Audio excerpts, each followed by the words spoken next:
My name is Cole Brennan, and I've been a long-haul truck driver for 22 years. I've seen everything you can see on the road. Blizzards that turn your windshield into a white wall, thick fog that forces you to drive blind, ice storms that turn the highway into a skating rink. But none of them prepared me for what would happen on that January night in 2019 on Highway 80 in Wyoming. It all started quite simply. I was transporting refrigerated goods from Portland to Chicago, a route I had traveled so many times I probably couldn't remember them all. The weather forecast predicted clear skies and temperatures around freezing. That should have been my first warning.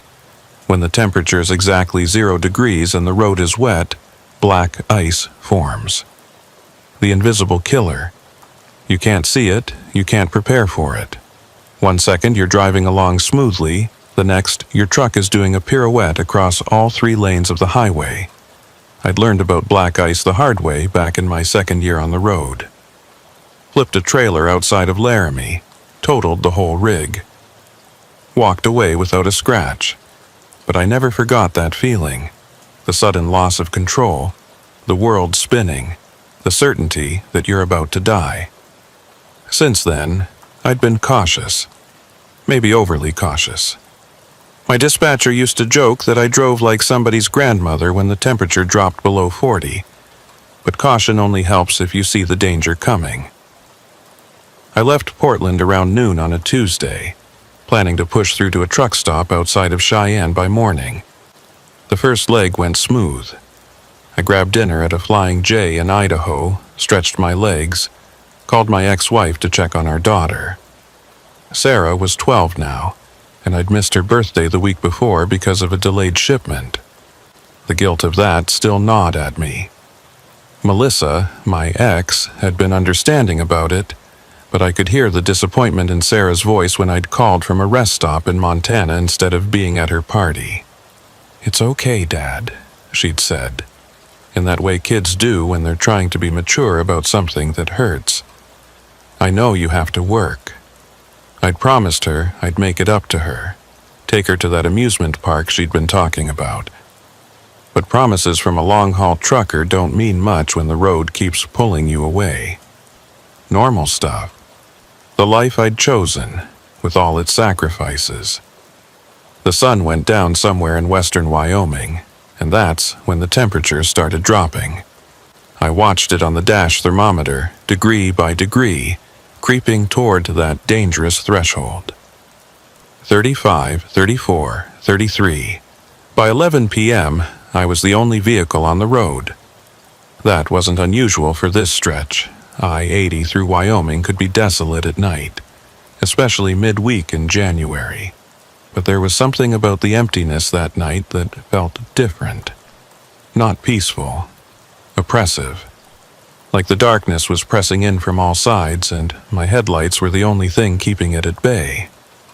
The digital thermometer on my dash read 31 degrees, just below freezing. The road looked wet in my headlights. That slick shine that could mean water or could mean ice. I eased off the accelerator, dropped from 65 to 55. No point taking chances. I'd learned long ago that arriving late was better than not arriving at all. My coffee was getting cold in the cup holder. I'd picked it up at that Flying J 3 hours ago now, and it had been sitting there ever since. I took a sip anyway, grimacing at the bitter taste. Truck stop coffee was never great to begin with, and cold truck stop coffee was borderline undrinkable. But the caffeine was what mattered. I'd been awake for 16 hours straight. Not terrible by trucker standards, but not great either.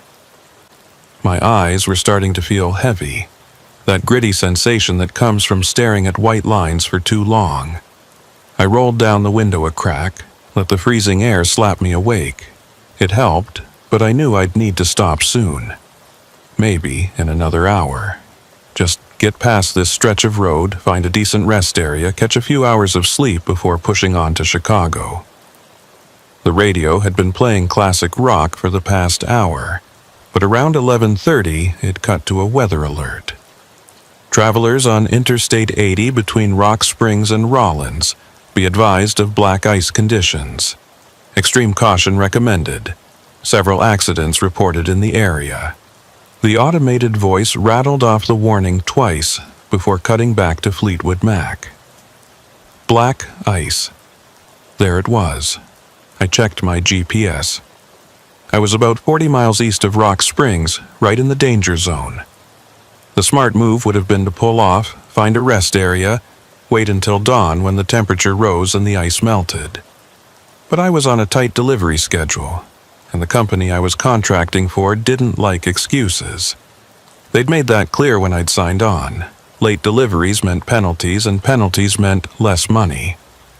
And I needed every dollar I could get, especially with Sarah's college fund to think about. 12 years old seemed young to worry about college, but time moved fast. Too fast. Besides, I'd driven through worse.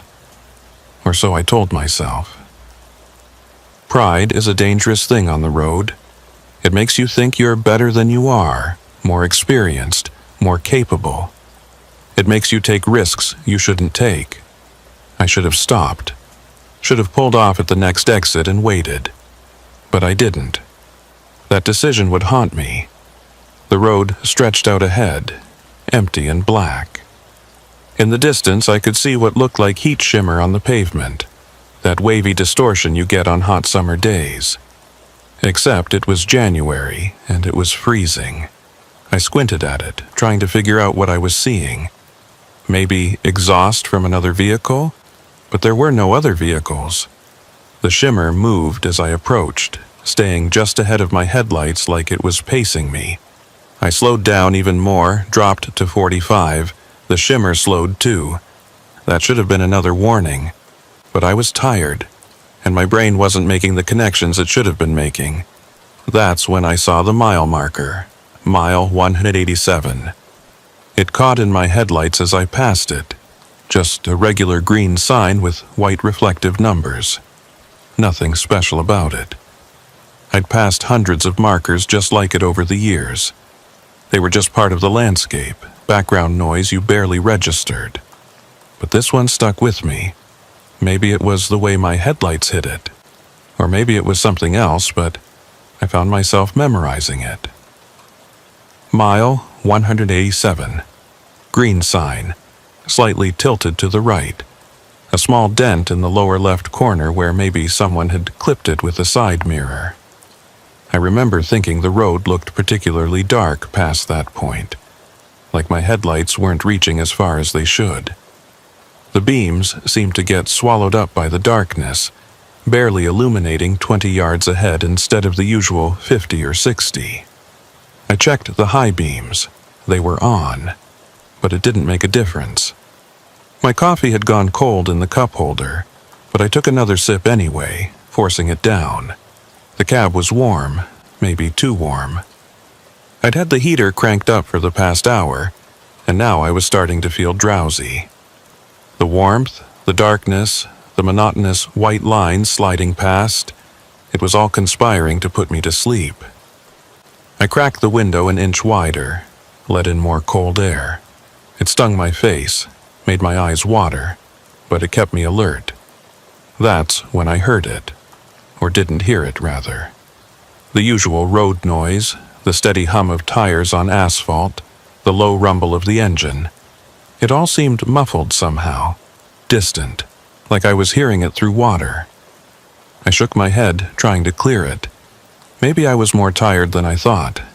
Maybe I should pull over after all, grab an hour of sleep. But the road ahead was empty, no rest areas in sight, and I didn't want to just park on the shoulder. Not with black ice warnings in effect. Some other trucker might come along, lose control, and plow right into me. So I kept driving. I turned up the radio a notch, hoping the music would keep me company, keep my mind occupied. But the signal was starting to fade. Static crept in between the guitar riffs, and I caught fragments of what sounded like a voice underneath the music. Not singing, speaking. Words I couldn't quite make out, buried under the static and the melody. Probably just cross-traffic from another station. Happens all the time out in the middle of nowhere. Signals bouncing off the atmosphere. Stations from hundreds of miles away bleeding through. I hit the seek button, but every station I landed on had that same static, that same hint of something trying to push through underneath. I settled on a clearish station playing country music. Not my favorite, but it was better than static. The temperature gauge dropped another degree. 30 degrees now. Definitely ice weather. I could feel it in the way the truck responded to the wheel, just slightly sluggish, like there was an extra layer of something between the tires and the road. Not enough to be dangerous yet, but enough to notice if you'd been driving long enough. And I had been driving long enough. 22 years. Almost half my life spent behind the wheel, watching the country roll by through a windshield, eating at truck stops, sleeping in rest areas, always moving, never quite arriving anywhere that felt like home. Melissa used to say I was married to the road more than I was married to her. She wasn't wrong. It was one of the reasons she'd left, took Sarah with her, settled down in a house that stayed in one place. I couldn't blame her. The road was a jealous mistress, demanding all your time, all your attention, giving nothing back but miles and paychecks and the occasional glimpse of something beautiful through the windshield. But it was what I knew. It was what I was good at. I saw the marker again about 10 minutes later. Mile 187. Same green sign, same white numbers glowing in my headlights. That didn't make sense. At 55 miles per hour, I should have covered 9, maybe 10 miles in that time. Should have been at mile 197, give or take. Unless I'd read it wrong the first time. Easy to do when you're tired. Numbers can blur together, especially when they're flashing past in the dark. I checked the odometer. It had advanced 9.4 miles since I last looked. So the truck was moving forward. The numbers didn't lie. But somehow I was passing the same mile marker. Maybe there were 2 markers. Maybe someone had put up a duplicate by accident. Or maybe I'd gotten turned around somehow without realizing it. But the road had been straight. No turns, no exits, nothing. Just straight ahead for miles. I made a mental note of it this time, fixed the image in my head. Mile 187. Green sign, slightly tilted to the right, a small dent in the lower left corner. If I saw it again, I'd know for sure. The road stretched out ahead of me, empty and black. No other vehicles, no lights except my own. The painted lane markers seemed to pulse in my headlights, appearing and disappearing in a rhythm that didn't quite match my speed, like a strobe light effect, but slower, more deliberate. I gripped the wheel tighter, fighting the urge to close my eyes even for a second. Highway hypnosis, that was what they called it. When you've been driving so long that your brain starts to shut down, operating on autopilot while your conscious mind drifts away. Dangerous. Deadly. I needed to stay alert, needed to focus. My phone buzzed in the cup holder, the vibration loud in the quiet cab. A text from my dispatcher. Running on time? I reached for it, thumb hovering over the screen to type a response. Just as I was about to tap out yes, the truck hit a patch of something. Not ice exactly, the tires didn't slip or slide. But there was a sensation, like rolling over a thick stripe of paint, or a speed bump that wasn't quite there. A barely perceptible change in the road surface that I felt more than heard. The steering wheel shuddered in my hands for just a fraction of a second, then smoothed out again. I looked up quick, hands back at 10 and 2 on the wheel, phone forgotten. Everything seemed fine. The truck was tracking straight, no drift. But in that split second when I'd glanced at my phone, I could have sworn the road had curved. A gentle bend to the left, there, and gone so fast I barely registered it. Except, when I looked now, the road was straight. dead straight as far as I could see. I must have imagined it. Tired eyes, tired brain, seeing things that weren't there.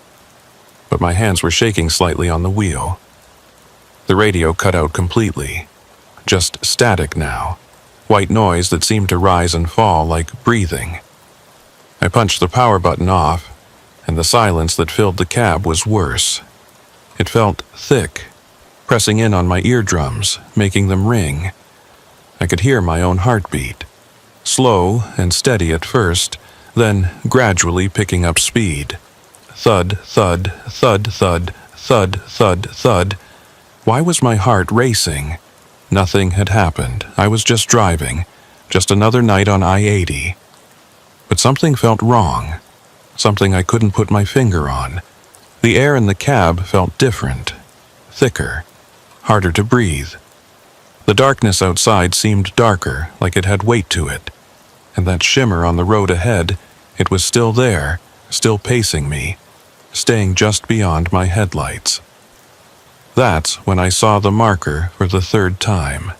Mile 187. Same sign. Same tilt. Same dent in the corner. This time I was sure.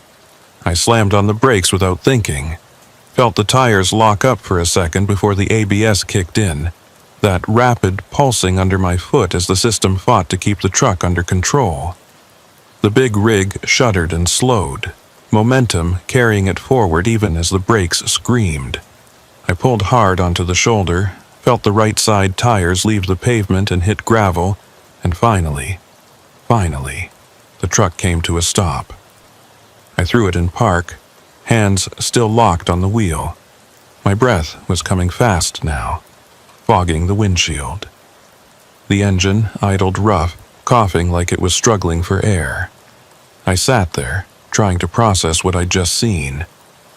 3 times. I'd passed that marker 3 times. Same sign, same position, same everything. Unless I'd been driving in circles somehow. But how? The road had been straight.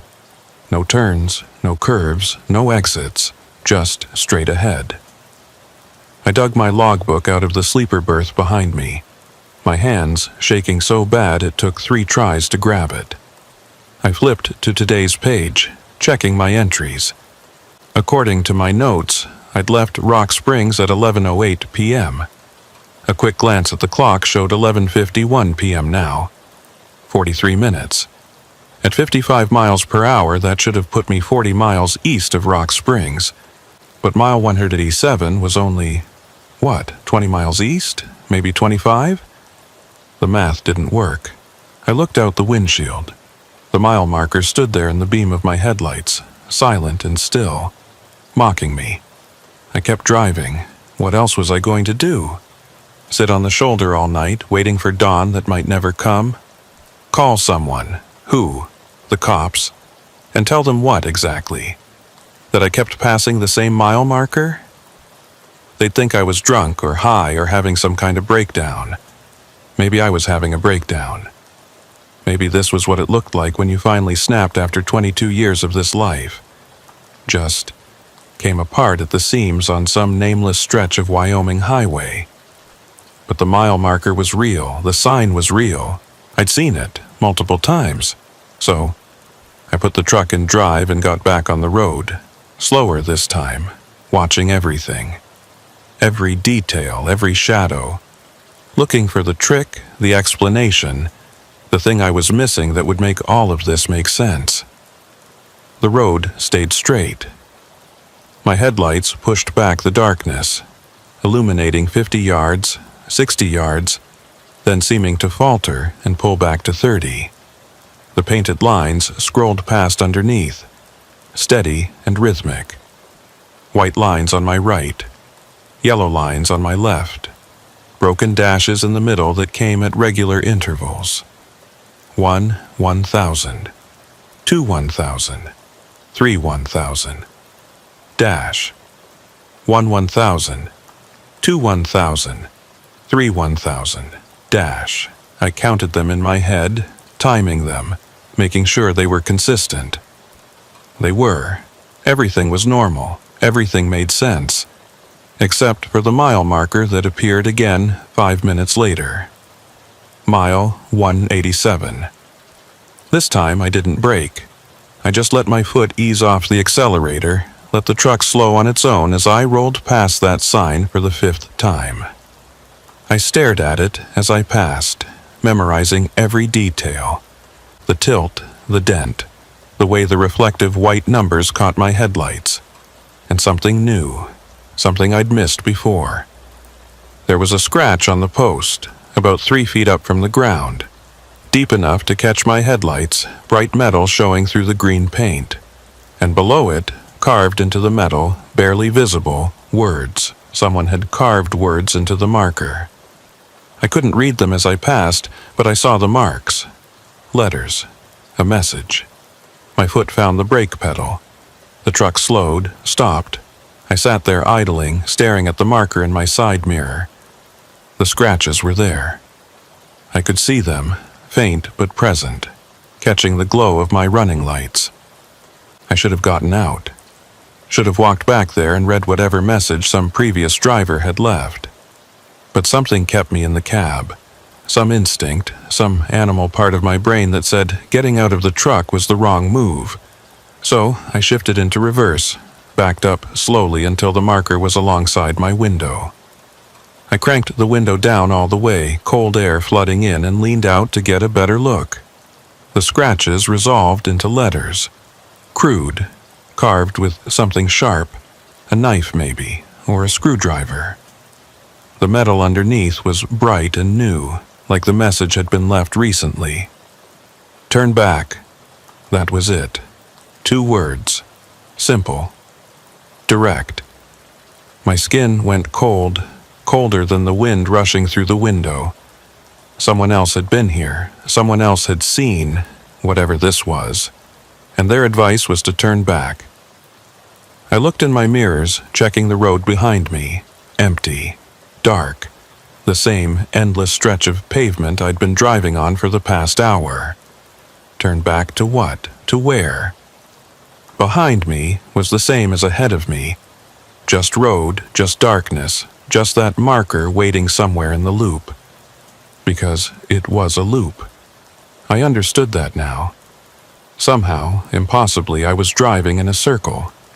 A loop in space, or time, or both. The same mile of highway, repeating, over and over. The radio crackled to life without me touching it. That voice again, distorted through heavy static.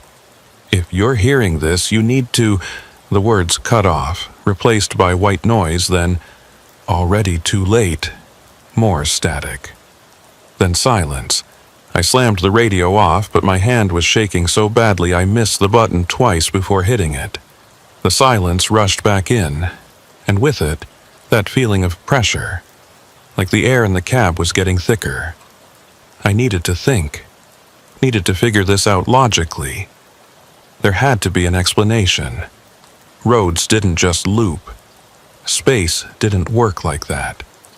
This was real life, not some science fiction story. Maybe it was the black ice. Maybe I'd hit a patch hours ago, back before all this started, and everything since then had been a hallucination. Maybe I was actually unconscious in a ditch somewhere, my brain conjuring all of this while emergency responders tried to save my life. That made more sense than an impossible loop. But if this was a hallucination, it was the most detailed, most consistent one I'd ever heard of. Everything felt real. The cold air on my face, the vibration of the steering wheel, the sound of the engine, the smell of diesel and old coffee, and the pine tree air freshener hanging from my mirror. All real. Or all fake. But fake in a way that was indistinguishable from real. I pulled the window back up, shutting out the cold, and started driving again. Slowly, this time, 20 miles per hour, watching everything. Looking for the seam, the edge, the place where the loop started over. The temperature outside had dropped to 26 degrees. The fuel gauge still showed 3/4 of a tank. exactly where it had been an hour ago. The clock read 12:09 a.m., but I couldn't trust that anymore. Time wasn't working right here, if it ever had been. That's when I started to feel it. That sensation I'd noticed before, like rolling over a thick stripe of paint. But now it was constant, a subtle vibration running through the steering wheel and up into my arms.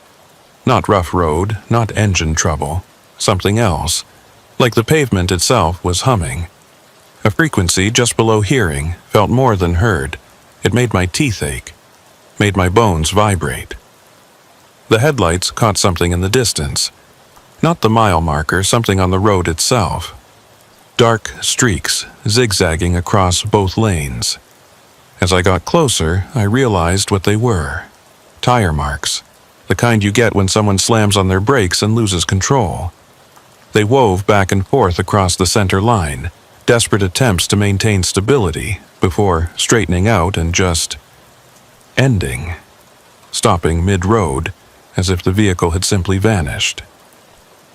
I slowed to a crawl as I passed over them, half expecting to see debris or a wrecked vehicle in the ditch. But there was nothing, just those marks on the pavement, and then pristine road beyond.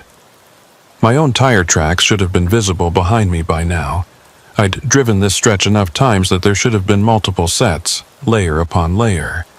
But when I checked my mirrors, the road behind me looked untouched. Clean, like no vehicle had passed over it in years. Like I was the first person to ever drive this stretch of highway. Or like every loop was fresh. Every iteration started from zero, with no evidence of the previous cycles remaining. The thought made my stomach turn. How many times had I driven this loop? I'd counted 5, maybe 6 passes of the mile marker. But what if there had been more? What if I'd been doing this for hours, days even, and I'd only just now started noticing? What if every time I completed the loop my memory reset, and I had to discover the trap all over again? What if I'd carved that message, turned back, myself, in some previous iteration and then forgotten about it? My hands tightened on the wheel. I forced myself to breathe slowly, deeply, trying to calm the panic rising in my chest. Panic wouldn't help. Panic would just make me sloppy, make me miss something important. I had to stay sharp, had to pay attention. The road stretched ahead, and now I was seeing things I'd missed before. Small details that shouldn't have been there. A crack in the asphalt running diagonal across the right lane, a reflector pole on the shoulder bent at an odd angle, a patch of road where the paint looked fresher than the surrounding pavement, and on that reflector pole something was wrapped around the base. Fabric, fluttering in wind I couldn't feel inside the cab. I slowed as I approached, trying to get a better look. The fabric was dark blue or black, torn and weathered.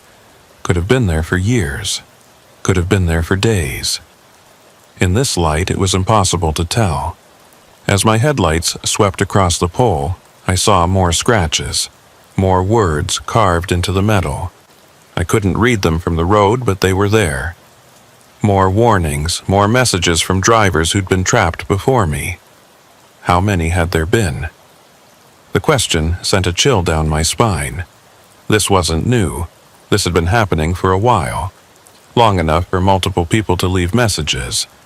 Long enough for those messages to accumulate. One scratched warning piled on top of another. Were they still here? The other drivers? Were they somewhere in the loop, driving endlessly? Or had they found a way out? Or had they... I didn't want to finish that thought. I passed the mile marker again. Mile 187. The carved message was still there, turned back. But now I could see more.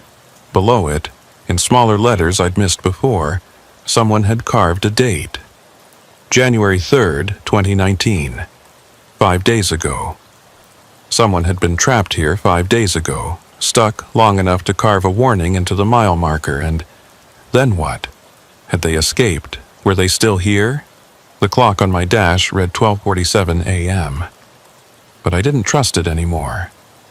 Didn't trust anything about time in this place.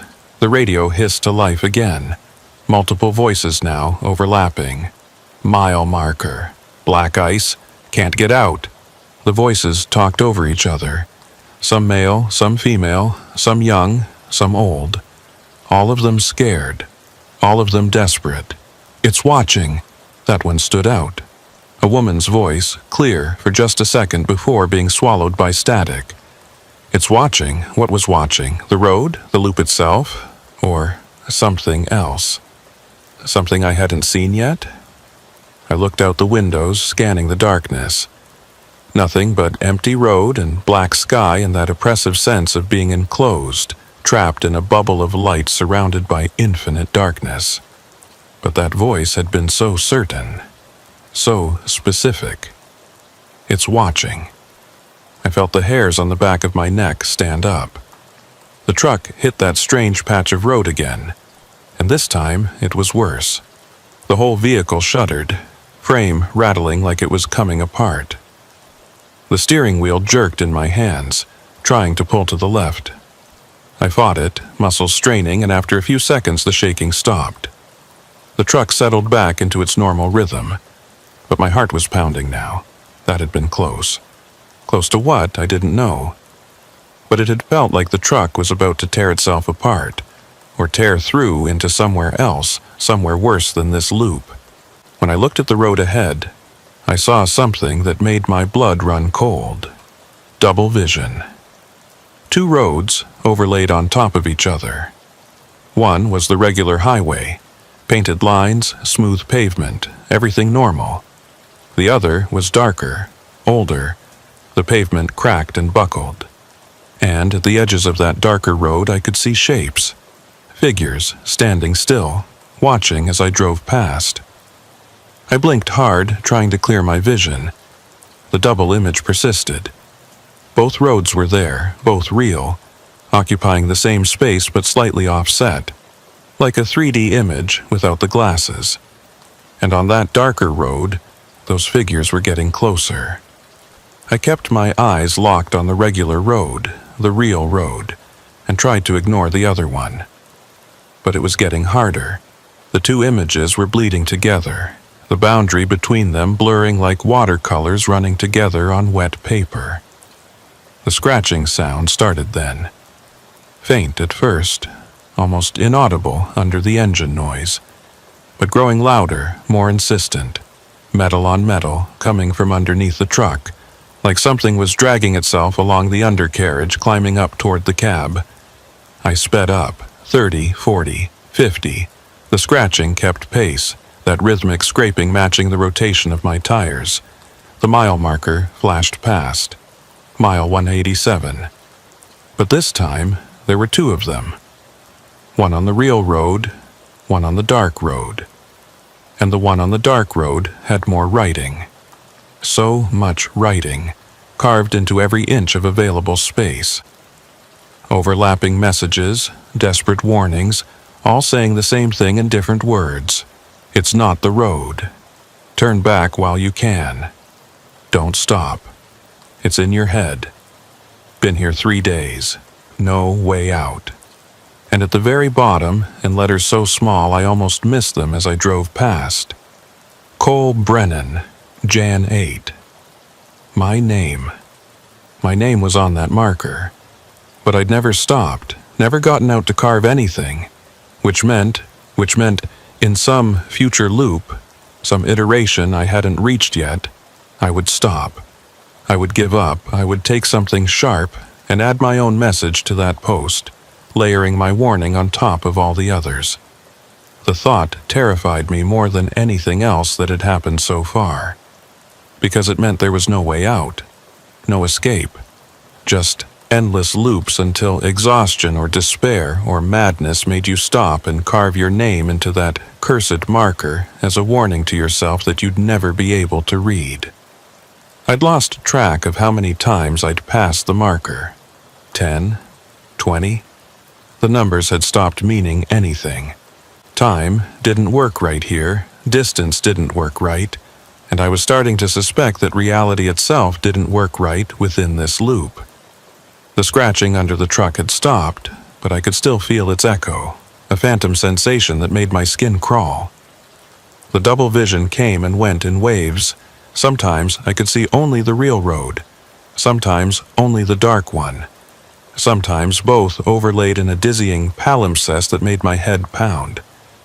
I'd shut off the engine an hour ago, or what felt like an hour, trying to conserve fuel, though I was beginning to suspect fuel consumption didn't matter here any more than time or distance did.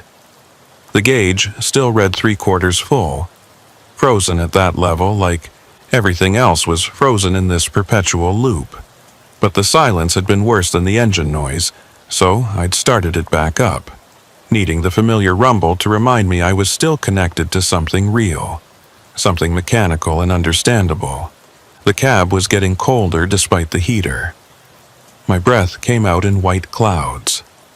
The windows were frosting over from the inside, delicate patterns spreading across the glass like fingers reaching, grasping. I wiped the windshield with my sleeve for the 100th time, clearing a patch big enough to see through. The road ahead looked wrong.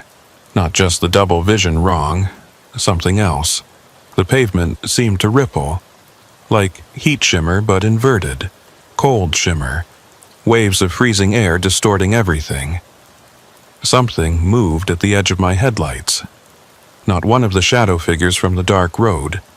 This was different. Closer. More solid. I slowed to a crawl, peering into the darkness. There, again. Movement on the shoulder, just beyond the reach of my lights. Something keeping pace with the truck, matching my speed exactly. I stopped.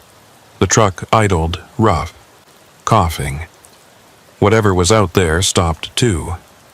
My hand hovered over the door handle. Every instinct screamed at me not to get out, not to leave the relative safety of the cab. But I needed to know, needed to see what was out there.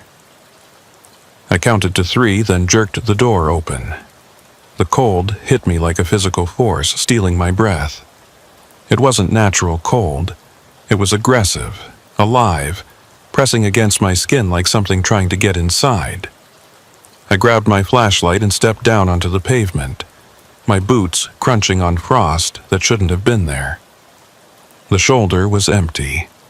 Nothing but dead grass and that bent reflector pole with the torn fabric wrapped around it. No figure, no movement. Just the wind.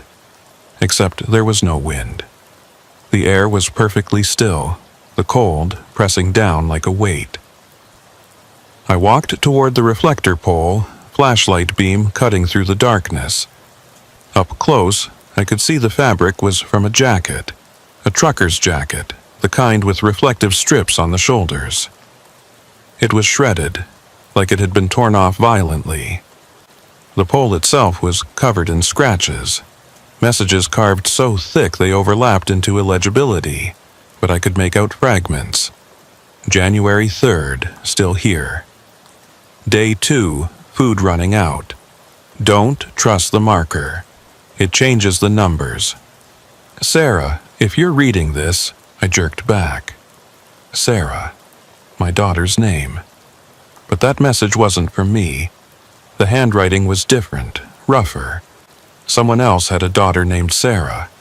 Someone else who'd been trapped here thinking about their kid, trying to leave a message that would somehow reach them. The futility of it hit me like a punch to the gut. We were all the same. All trapped, all desperate, all trying to leave warnings that only other trapped drivers would ever see. I turned to go back to the truck and saw it. My truck, sitting there idling on the shoulder, exhaust vapor rising in the cold air. And behind the wheel, barely visible through the frost-covered windshield, a figure. Someone was in my truck. I ran, boots slipping on the icy pavement. The driver's door was still hanging open. I'd left it that way. But there was someone in the driver's seat. I could see them through the windshield, hands on the wheel, staring straight ahead. I reached the door, flashlight beam swinging up to illuminate the cab. It was me, same jacket, same beard, same exhausted, terrified expression, but older somehow, or younger, or just wrong in some way I couldn't articulate. His eyes, my eyes, were fixed on something ahead, not reacting to my presence at all. "Hey!" I shouted, grabbing the doorframe. "Hey!" He didn't respond, didn't even blink. Just sat there, frozen, hands locked on the wheel like he was driving even though the truck was in park. I reached in to grab his shoulder, to shake him, to get some kind of reaction. My hand passed through him like he was made of smoke. Not smoke, memory. He was a memory, an echo of some previous loop, some iteration where I'd stopped here and never moved again. The loop was fracturing, past and present bleeding together, all the versions of me who'd driven this road existing simultaneously in the same space. I stumbled backwards, nearly falling. The figure in the cab flickered, there and gone and there again, like a faulty light bulb. Then he was gone completely, and the driver's seat was empty. I climbed back into the truck, hands shaking so badly I could barely grip the wheel.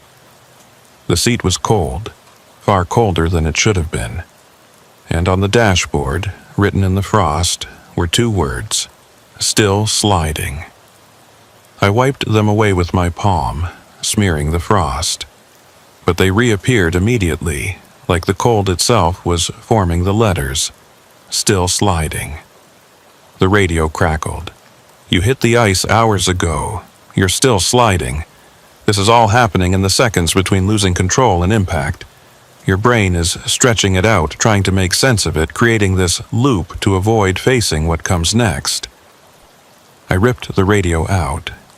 I'd done this before, I remembered now, tore it from the dash in a shower of sparks.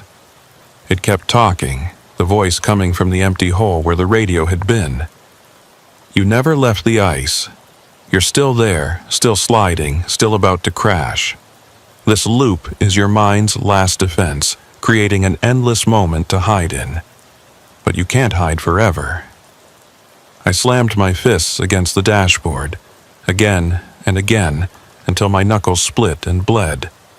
The pain was good, real, proof that I existed, that this was happening. But the voice wouldn't stop. "How long do you think you've been in this loop? Hours? Days? You've lost count because time doesn't mean anything here. You're existing in a single, stretched second, driving the same mile over and over because you can't accept what's waiting at the end." I put the truck in drive and floored it. The engine roared, tires spinning before finding purchase. The speedometer climbed, 60, 70, 80.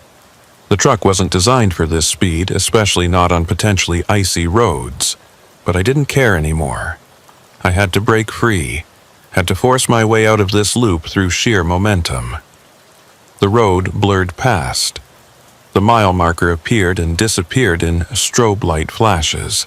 Mile 187, mile 187, mile 187, each pass happening faster as my speed increased. The dark road and the real road merged completely now, both equally real, both equally there. And on both versions I could see them clearly now, my belongings, scattered across the pavement like debris from a crash. My thermos, my logbook, my boot, my jacket, my phone.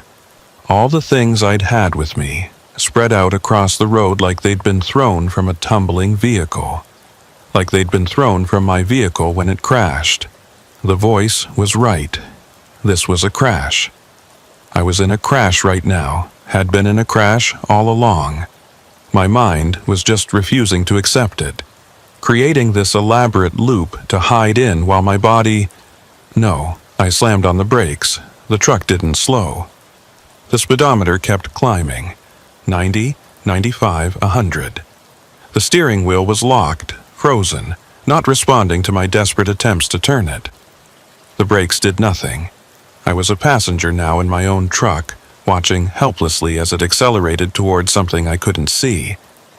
Then everything fractured.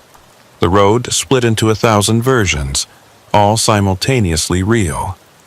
I saw myself driving in all of them, saw the truck in every possible position, saw the crash from every angle, spinning, flipping, sliding, each version happening at once in overlapping layers of reality. And in every single one, I saw the moment of impact approaching, saw the obstacle I'd been heading toward all along, the thing the loop had been designed to help me avoid seeing. Nothing.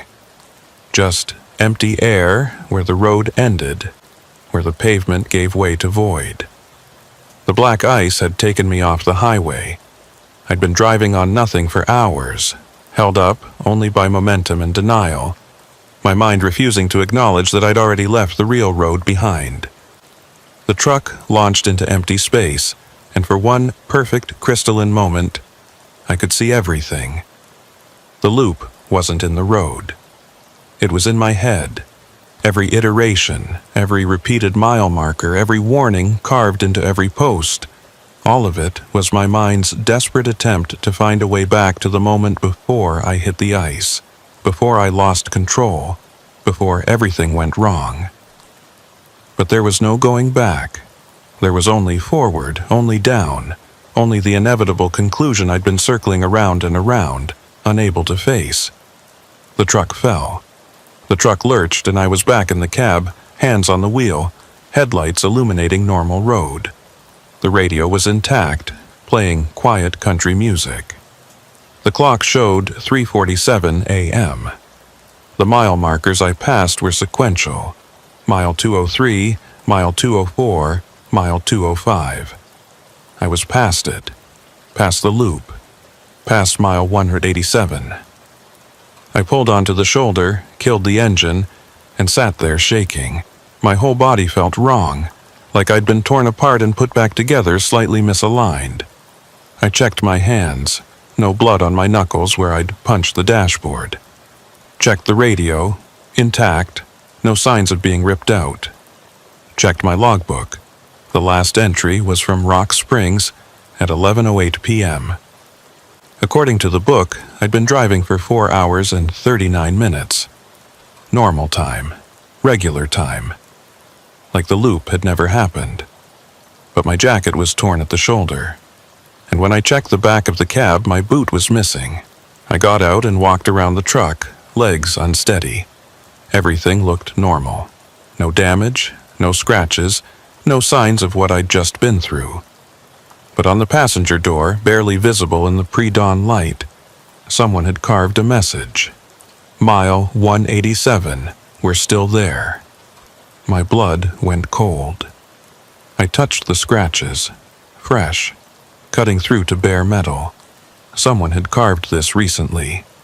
Maybe minutes ago, maybe while I was still in the loop, or maybe I had carved it and didn't remember. I got back in the truck and pulled up my GPS. It showed me exactly where I was, I-80 East between Rollins and Laramie. Normal location, regular highway. Everything was fine, except it wasn't. Because I could still feel it, that sense of wrongness, of being displaced. Like I'd come back, but not all the way. Like part of me was still back there in the loop, still driving that same mile over and over, and this version of me was just the piece that had escaped. I drove the rest of the way to Cheyenne in silence, didn't turn on the radio, didn't stop, just kept going, watching the mile markers tick upward in proper sequence, watching the sky gradually lighten as dawn approached. When I pulled into the truck stop outside Cheyenne, the sun was coming up. I sat in the parking lot and called my dispatcher, told him I was running late, made up some excuse about road conditions. He was pissed, but accepted it. Then I sat there for 3 hours, watching other trucks come and go, watching normal people live normal lives until I felt solid enough to move again. That was 6 years ago. I still run long haul, still drive cross country. But I've never taken Interstate 80 through Wyoming again. Can't bring myself to do it. I reroute through Colorado or Montana, adding hours to my trips, costing myself money. My dispatcher thinks I'm superstitious. Maybe I am. But sometimes, late at night on other highways, I'll pass a mile marker and the number will flicker, just for a second. 187 instead of whatever it's supposed to be. And I'll feel the steering wheel get lighter in my hands, feel that vibration through the frame like the pavement is humming at the wrong frequency. That's when I pull over, find a rest stop, anywhere with lights and people. And I wait. Usually the feeling passes in a few minutes. Sometimes it takes longer. Once, it took 3 days. I've talked to other truckers about it carefully, trying to gauge if anyone else has experienced something similar. Most look at me like I'm crazy, but a few, a very few, get this look in their eyes. Recognition, fear, and they change the subject quickly, like they don't want to acknowledge what we both know happened to us. Last month I heard about a driver who went missing on I-80 in Wyoming. They found his truck parked at mile 187, engine running, cab empty. His logbook was open to a page that had the same entry written over and over. Still looping, still trapped, still sliding. They're still looking for him. They won't find him. Because he's not there anymore, not really. He's in the loop, driving that same mile over and over, maybe for minutes, maybe for years, while time outside continues normally. Eventually, they'll declare him dead, and the truck will get towed away, and mile 187 will claim another victim that nobody believes in. I tried going back once. 3 years after it happened, I thought maybe I'd imagined it. Maybe I'd just been exhausted and hallucinated the whole thing. So I drove I-80 through Wyoming again, in daylight this time, with another driver following me as backup. We hit mile 187 at 2:47 p.m. on a clear Tuesday afternoon. Traffic was light but steady. Everything was normal. Until my backup driver called me on the CB, voice confused. "Hey Brennan, you just passed me going the other direction. How'd you get behind me?" I told him I hadn't passed him. I was still ahead. He insisted he'd just seen my truck, identical in every way, driving west while we were driving east. We pulled over at the next rest stop. I checked the time, 2:51 p.m. Only 4 minutes had passed. But it felt like hours. And when I checked my logbook, there were entries there I didn't remember making. Times and dates that didn't match, including one entry, in my handwriting but messier, more desperate. Mile 187. Still here. Been looping for days. If you're reading this, you're me. Turn back. I left that logbook at the rest stop. Didn't want it in my truck anymore. The other driver won't talk about that day. We never drove together again. I still have the truck I was driving that January night. Same rig, same cab. I've had chances to trade it in, upgrade to something newer. But I keep it, because scratched into the passenger door where I can see it from the driver's seat are those words. Mile 187. We're still there. I've tried to remove them, buffed the door, sanded it, repainted it, even replaced the entire panel. But they always come back. Always the same scratches, same depth, same position, reminding me. Some nights when I'm parked at a truck stop, trying to sleep, I hear the scratching on the side of the truck. Metal on metal, dragging along the trailer toward the cab. I don't investigate anymore. I just lie there and wait for it to stop. It always stops at the driver's door. Never tries to open it. Just waits there, on the other side of that thin metal barrier. I think it's the part of me that's still in the loop. The version that never escaped. Still sliding on black ice that never ends. Still trying to find a way back to the real world. Trying to get home. Sometimes I wonder if I actually made it out, or if this is just another iteration of the loop. more elaborate than the others, designed to make me think I escaped. Maybe the real Cole Brennan is still back there on mile 187, and I'm just a fragment, a story he's telling himself to cope with the endlessness of it. Maybe we're all stories he's telling himself. I'm writing this from a rest stop outside Salt Lake City. It's 2:47 a.m. I've been parked here for 8 hours now, waiting for sunrise. The other trucks around me haven't moved in all that time. Same positions, same vehicles. And when I walked to the bathroom an hour ago, I could have sworn I passed my own truck in the parking lot, identical down to the scratches on the passenger door. I'm going to wait until sunrise, see if the other trucks start moving, see if morning actually comes, but I'm starting to think it won't. I'm starting to think I never left mile 187 at all. And if you're reading this, if you're a trucker or just someone interested in highway horror stories and you ever find yourself on Interstate 80 through Wyoming late at night, and you see mile 187, don't stop to read the markers. Don't look for the scratched messages. Don't try to count how many times you pass it, because once you notice the loop, once you acknowledge that you're trapped, that's when it becomes real. That's when the black ice gets into your head and never lets go. Just keep driving. Keep your eyes forward. And maybe you'll pass through without noticing. Maybe you'll be one of the lucky ones who never realizes they were in danger at all. Or maybe you're already in the loop, reading this warning from inside it, and you just don't know it yet. The scratching just started again. I'm not going to check this time. I'm going to sit here and write and pretend I don't hear it moving along the side of the truck, getting closer, always closer, never quite reaching the door, but never stopping either.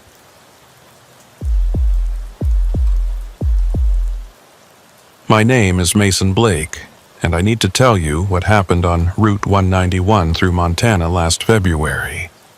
Not because I expect you to believe me, I'm not sure I believe it myself anymore, but because someone needs to know. Someone needs to have this on record, just in case.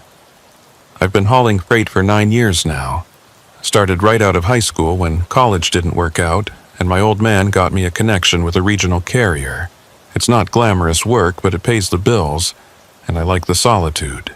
No boss breathing down your neck, no office politics, just you and the road and whatever's on the radio. February 14th, 2019. Valentine's Day. Though that didn't mean much to me anymore. My girlfriend, ex-girlfriend now, had left me 3 months earlier, said she couldn't handle the lifestyle. Couldn't handle me being gone 2 weeks out of every month. I didn't blame her. It's hard to build a relationship when you're always leaving. I was hauling construction equipment from Billings to Great Falls, a relatively short run, only about 180 miles. Should have been easy. 3, maybe 4 hours, depending on road conditions. I'd checked the weather before leaving. Clear skies, temperature in the mid-20s, no precipitation expected. Perfect winter driving conditions. I left Billings around 10 p.m., later than I'd planned, but still plenty of time to make my delivery window in the morning. The warehouse had been running behind, took them an extra 2 hours to load the flatbed, and I'd spent that time in the cab reading a paperback and drinking burnt coffee from a thermos. Route 191 North is one of those highways that feels like it goes on forever, cutting through empty Montana landscape with nothing but darkness on either side. During the day, you can see the mountains in the distance, the vast stretches of prairie, the occasional ranch house set back from the road. At night, though, it's just your headlights and the white lines, and an overwhelming sense of being very small in a very large space. I wasn't alone on the road, though. About 20 miles out of Billings, another truck pulled onto the highway ahead of me from a rest area. I could see his running lights in the distance, red taillights that looked like eyes staring back at me in the darkness. He was moving slower than I wanted to go, maybe 55 in a 65 zone, but I didn't mind too much. It was actually kind of nice having company out there. The road can get lonely late at night, and seeing another trucker ahead of you is oddly comforting. Reminds you that you're not the only person in the world still awake and working. I settled in behind him, keeping a safe distance, maybe 100 yards back. Close enough to see his lights clearly, far enough to have time to react if something went wrong. That's what they teach you in training. Always leave yourself an out. Always assume the worst can happen. The radio was playing classic rock, some station out of Billings that was starting to fade as I got further north. I didn't bother changing it. Static mixed with Lynyrd Skynyrd was better than silence. The truck ahead of me had interesting running lights. Most of them were the standard red and amber, but he had these bright white lights along the bottom of his trailer, the kind some drivers install to make themselves more visible. They reflected off the road surface, creating a kind of glowing pool of light around his rig. That's when I first noticed something odd. The road looked wet in his lights. Not just a little damp. Wet, like it had been raining, but it hadn't rained. The weather had been dry for days, and when I looked at the road in my own headlights it looked normal. Dry pavement, slightly dusty from winter road treatments. But in his lights, definitely wet.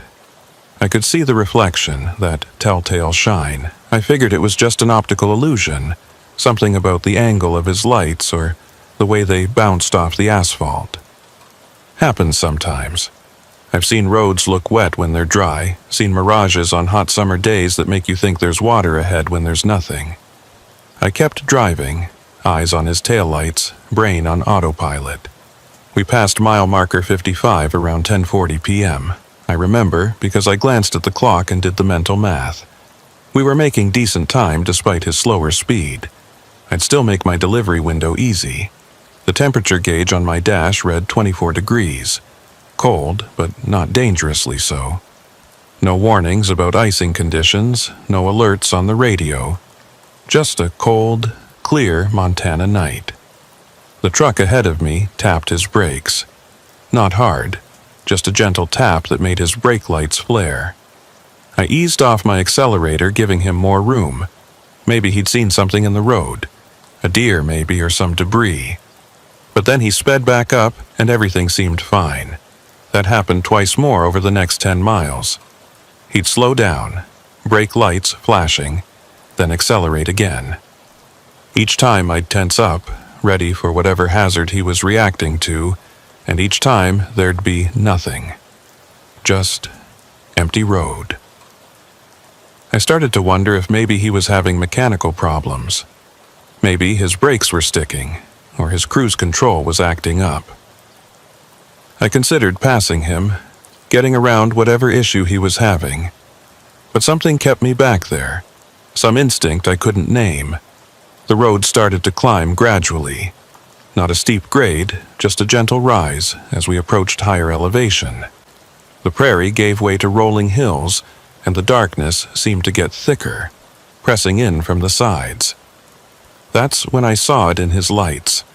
Not wet pavement anymore, but something else. The road surface was shimmering, almost like heat waves, except inverted. Cold waves, if that makes any sense. Distortions in the air that made the pavement ripple and waver. I blinked, rubbed my eyes. Maybe I was more tired than I thought.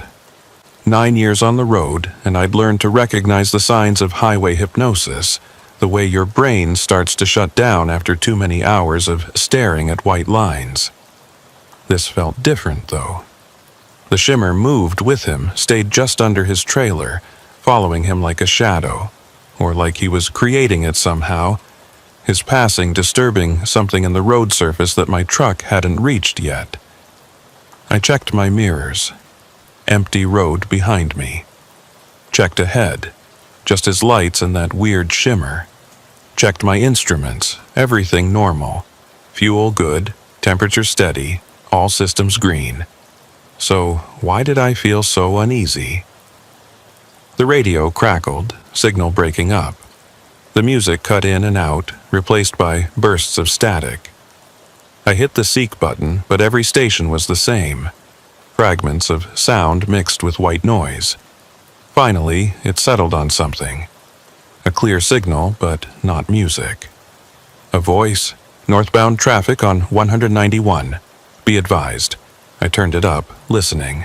Weather alert? Road conditions? Reports of black ice between mile markers 60 and 75. Use extreme caution. Black ice. The invisible killer. I glanced at my thermometer again. 24 degrees, right on the edge. And if the road had been wet earlier from snowmelt or something, it could freeze into black ice as the temperature dropped. But it hadn't been wet. I'd checked before leaving. The roads had been dry. Still, weather could change fast out here. Maybe I'd missed something. Maybe there'd been a brief period of precipitation while I was getting loaded. I slowed down, dropped from 60 to 55, matching the speed of the truck ahead. He'd been smart to go slow. Maybe he'd heard the same warning, or maybe he'd been driving this route long enough to know when conditions were getting dangerous. We crept past mile marker 60, the black ice zone. I watched the road carefully, looking for that telltale shine, that too smooth appearance that means ice. But I didn't see anything. The pavement looked normal in my headlights. Dry, slightly rough, exactly like it should look. In his lights, though, the road looked wrong. Not wet anymore. Something else. Darker. Like the pavement itself was changing, becoming something other than asphalt. The truck ahead of me hit his brakes again. Harder this time. His trailer fishtailed slightly before straightening out. I slammed on my own brakes, felt the ABS pulse under my foot, and the gap between us widened as I slowed faster than he did. Had he hit ice? Was that the fishtail I'd seen, or was he just braking hard? He recovered, sped back up. Still moving forward, still okay. My heart was pounding now. That had been close. If he'd lost control completely, if his trailer had jackknifed across the road, I might not have been able to stop in time. I kept more distance after that. Fell back to maybe 150 yards, giving myself more reaction time. Better safe than sorry. The shimmer under his truck was getting stronger. I could see it clearly now, waves of distortion that made the road look like it was moving, flowing, almost liquid. It didn't make any sense. Roads don't move, pavement is solid. But I was seeing what I was seeing. The radio cut out completely, just dead air, not even static. I punched the power button a few times, nothing. Then, suddenly, it came back on. That same voice. Multiple accidents reported. Conditions deteriorating rapidly. If you're on 191 northbound, find shelter immediately. Find shelter? Out here?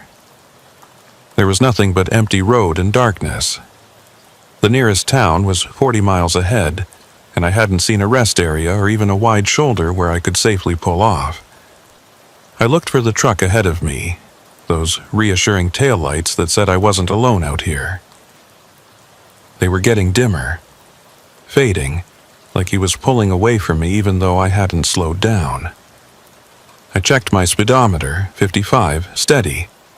But his lights were definitely getting smaller, dimmer, like the distance between us was increasing impossibly fast. I sped up, 60, 65, trying to close the gap. His lights kept receding. How fast was he going? 80, 90. But I couldn't hear his engine, couldn't see any sign that he was accelerating.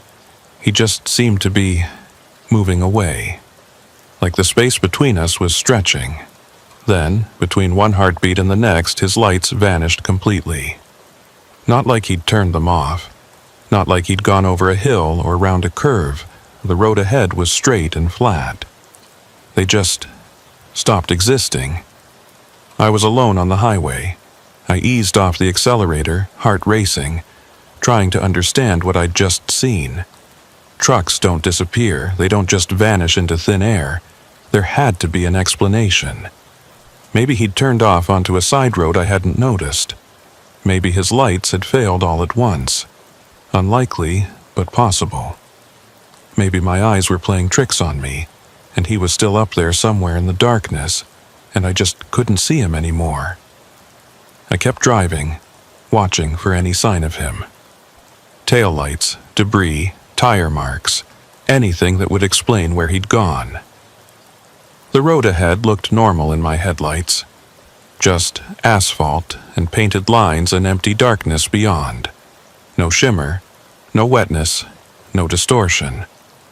But underneath my tires I could feel something. A change in the road surface. Subtle, almost imperceptible, but there. Like the texture was different, smoother, too smooth. Black ice. I took my foot off the accelerator completely, let the truck slow on its own momentum. Didn't touch the brakes. If I was on ice, braking could send me into a spin. Just let physics do its work. Let friction gradually reduce my speed. 50, 45, 40. The road felt wrong under my tires. Too slick, too smooth. But when I looked at it, I saw regular pavement. My eyes said I was fine. My hands on the wheel said otherwise. That's the thing about black ice. It tricks you. It looks like nothing, like safe road, right up until the moment you lose control.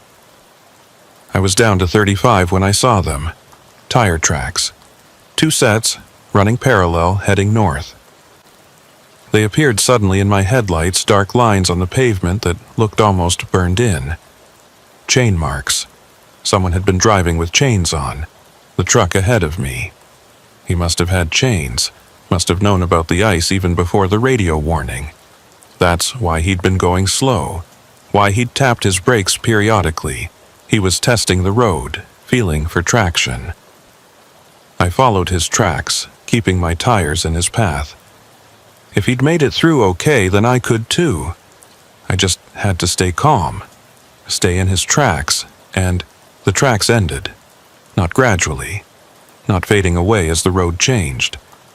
They just stopped, mid-highway, like the truck that made them had been lifted straight up into the air. I hit the brakes without thinking. Wrong move. The truck started to slide. Not a gentle drift, a full sideways slide, the trailer swinging out to the left while the cab went right. I felt it in my gut, that terrible weightless sensation that means you're no longer in control. The steering wheel spun uselessly in my hands. I was a passenger now, just along for the ride. Time did that weird thing it does in crashes, slowing down so you can see every detail, feel every second stretch into eternity. I watched the painted center line rotate past my window. I watched the darkness beyond my headlights swing around. I watched my coffee cup lift off the cup holder and hang in midair for a moment before splattering against the passenger window. The truck completed a full 180-degree rotation before the tires caught something. Gravel, maybe, or just a patch of better road, and jerked to a stop. I was facing south now, back the way I'd come. Engine still running. Headlights illuminating empty highway behind me. I sat there shaking, hands locked on the wheel, heart trying to hammer its way out of my chest. That had been close. So close. A few more feet and I would have gone into the ditch, rolled the trailer, maybe died out here on this empty Montana road. But I was okay. The truck was okay. Everything was fine. I forced my hands to unclench from the wheel. Took a deep breath. Then another. My training kicked in. After an incident like that, you check everything. Check your mirrors, check your load, check for damage. I looked in my mirrors. The road behind me, which was really the road ahead now, was empty. No sign of the other truck, no sign of where his tracks had ended. Just pavement and darkness. I looked forward, which was really backward. Same thing. Empty road. I was completely alone out here. The smart thing would have been to call it in. Call dispatch, tell them I'd hit ice and spun out, request assistance or at least let them know where I was. But when I reached for my phone, I saw something that made my blood run cold. The screen showed no signal. Not weak signal, no signal. Out here, that wasn't unusual. There were plenty of dead zones in rural Montana. But the date and time were wrong.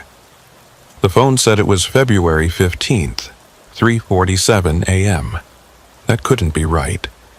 I'd left Billings at 10 p.m. on the 14th. I'd been driving for maybe an hour and a half tops. It should have been 11:30 p.m., midnight at the latest. But my phone said nearly 4 a.m. And the next day, I checked the clock on my dash. It agreed with the phone. 3:47 a.m. I'd lost time. Somehow, impossibly, I'd lost almost 5 hours. My hands started shaking again. This was wrong. All wrong. People don't just lose 5 hours. That's not something that happens. You get tired, you doze off, you might lose a few minutes, but 5 hours? Unless I'd been unconscious. Maybe the spin had been worse than I thought. Maybe I'd hit my head, blacked out, and was just now coming to. I touched my head, checking for injuries. No pain, no bumps, no blood. I felt fine. Alert even, adrenaline from the spin keeping me sharp. So where had the time gone? I put the truck in gear, had to shift to drive instead of reverse since I was facing the wrong direction, and started to turn around. The road was wide enough for a careful 3-point turn. I'd get pointed north again, get moving, and figure this out as I went. The truck responded normally. No weird sliding, no ice under the tires. The road felt solid again, grippy, exactly like it should. I completed the turn and was facing north again, headlights illuminating the same stretch of highway where the other truck's tracks had vanished. Except now, there were no tracks.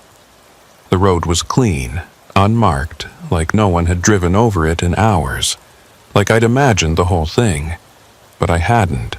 I'd seen that truck, followed him for miles, watched his taillights disappear. That had been real. I drove forward slowly, looking for any sign of what had happened. The tire tracks, the spot where I'd spun out, anything. But the road looked perfect. No skid marks from my slide, no disturbance in the dust on the shoulder.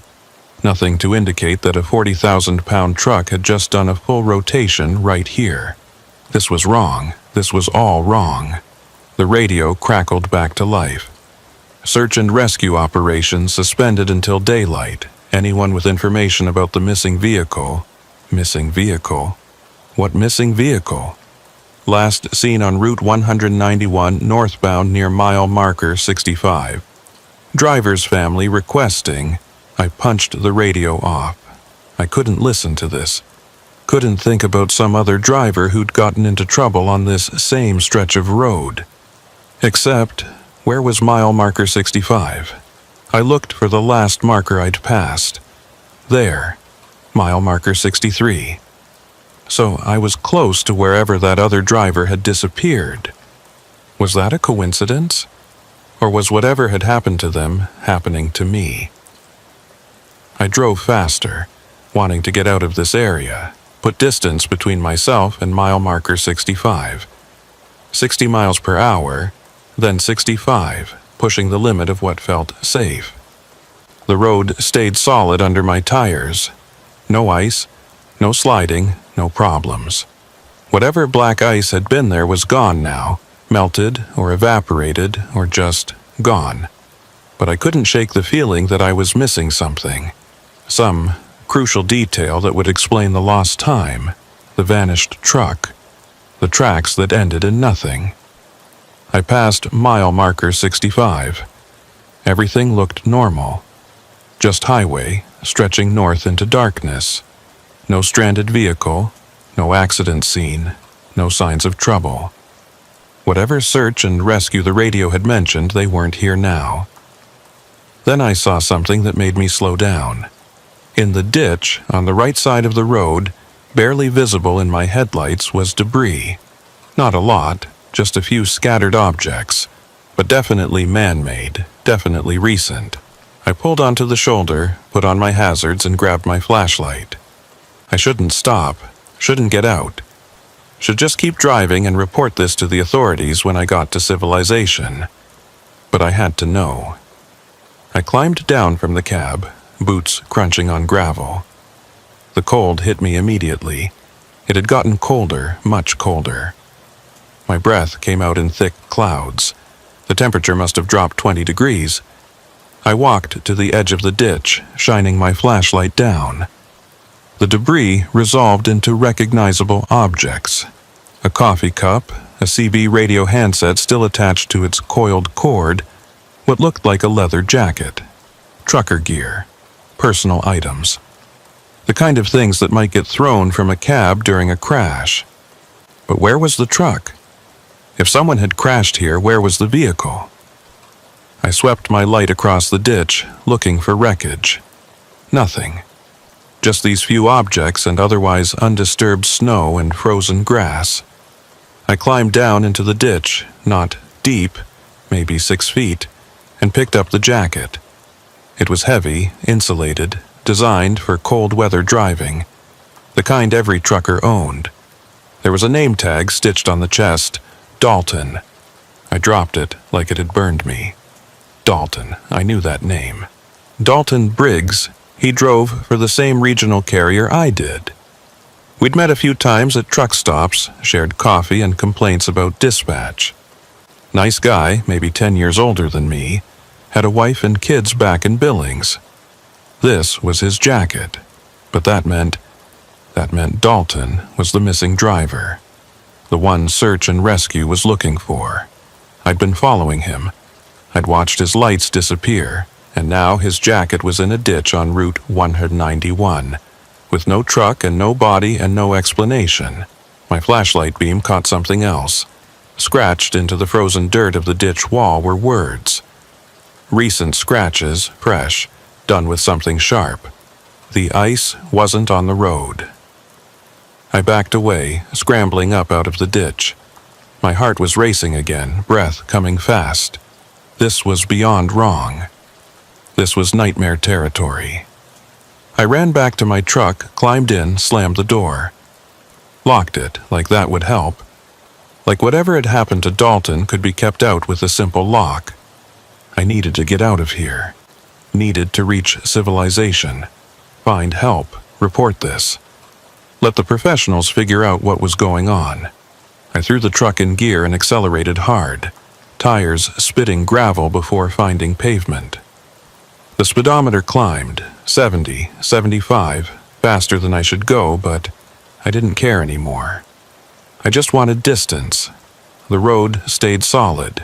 No ice, no sliding. Just normal pavement under my tires. But in my mirrors, I could see something. A shimmer in the air behind me, like heat waves but cold. It was following me, keeping pace, staying just at the edge of my light. I pushed the accelerator down further, 80, 85. The truck protested, frame rattling at the excessive speed, but I kept going. The shimmer kept pace. It wasn't falling behind, wasn't losing ground. No matter how fast I went, it stayed there, a constant presence in my mirrors, and it was getting closer. I could see it more clearly now, not just distortion, but something solid within the shimmer. A shape, large, truck-sized, matching my speed exactly. Dalton's truck. It had to be. Somehow still here, still on the road, but not quite in the same reality as me. Existing in that shimmer, that cold space between one state and another. The radio came on by itself. Can't get out. Dalton's voice, I recognized it. The ice has me, not on the road, its static drowned him out. I reached for the radio to respond, to tell him I could see him, but before I could touch it, his voice came through again. Behind you. It's always behind you, can't outrun it, been trying for hours. Hours, he'd been trapped in this for hours, and I'd lost 5 hours. The shimmer in my mirror was almost touching my trailer now. I could see Dalton's truck clearly in it, his running lights, the white underglow he'd installed. He was right there, inches away, but in a different version of the road. I took my foot off the accelerator. This was insane. I couldn't outrun it. Dalton had proven that. So I'd do the opposite. I'd stop completely. The truck slowed rapidly. 80, 70, 60.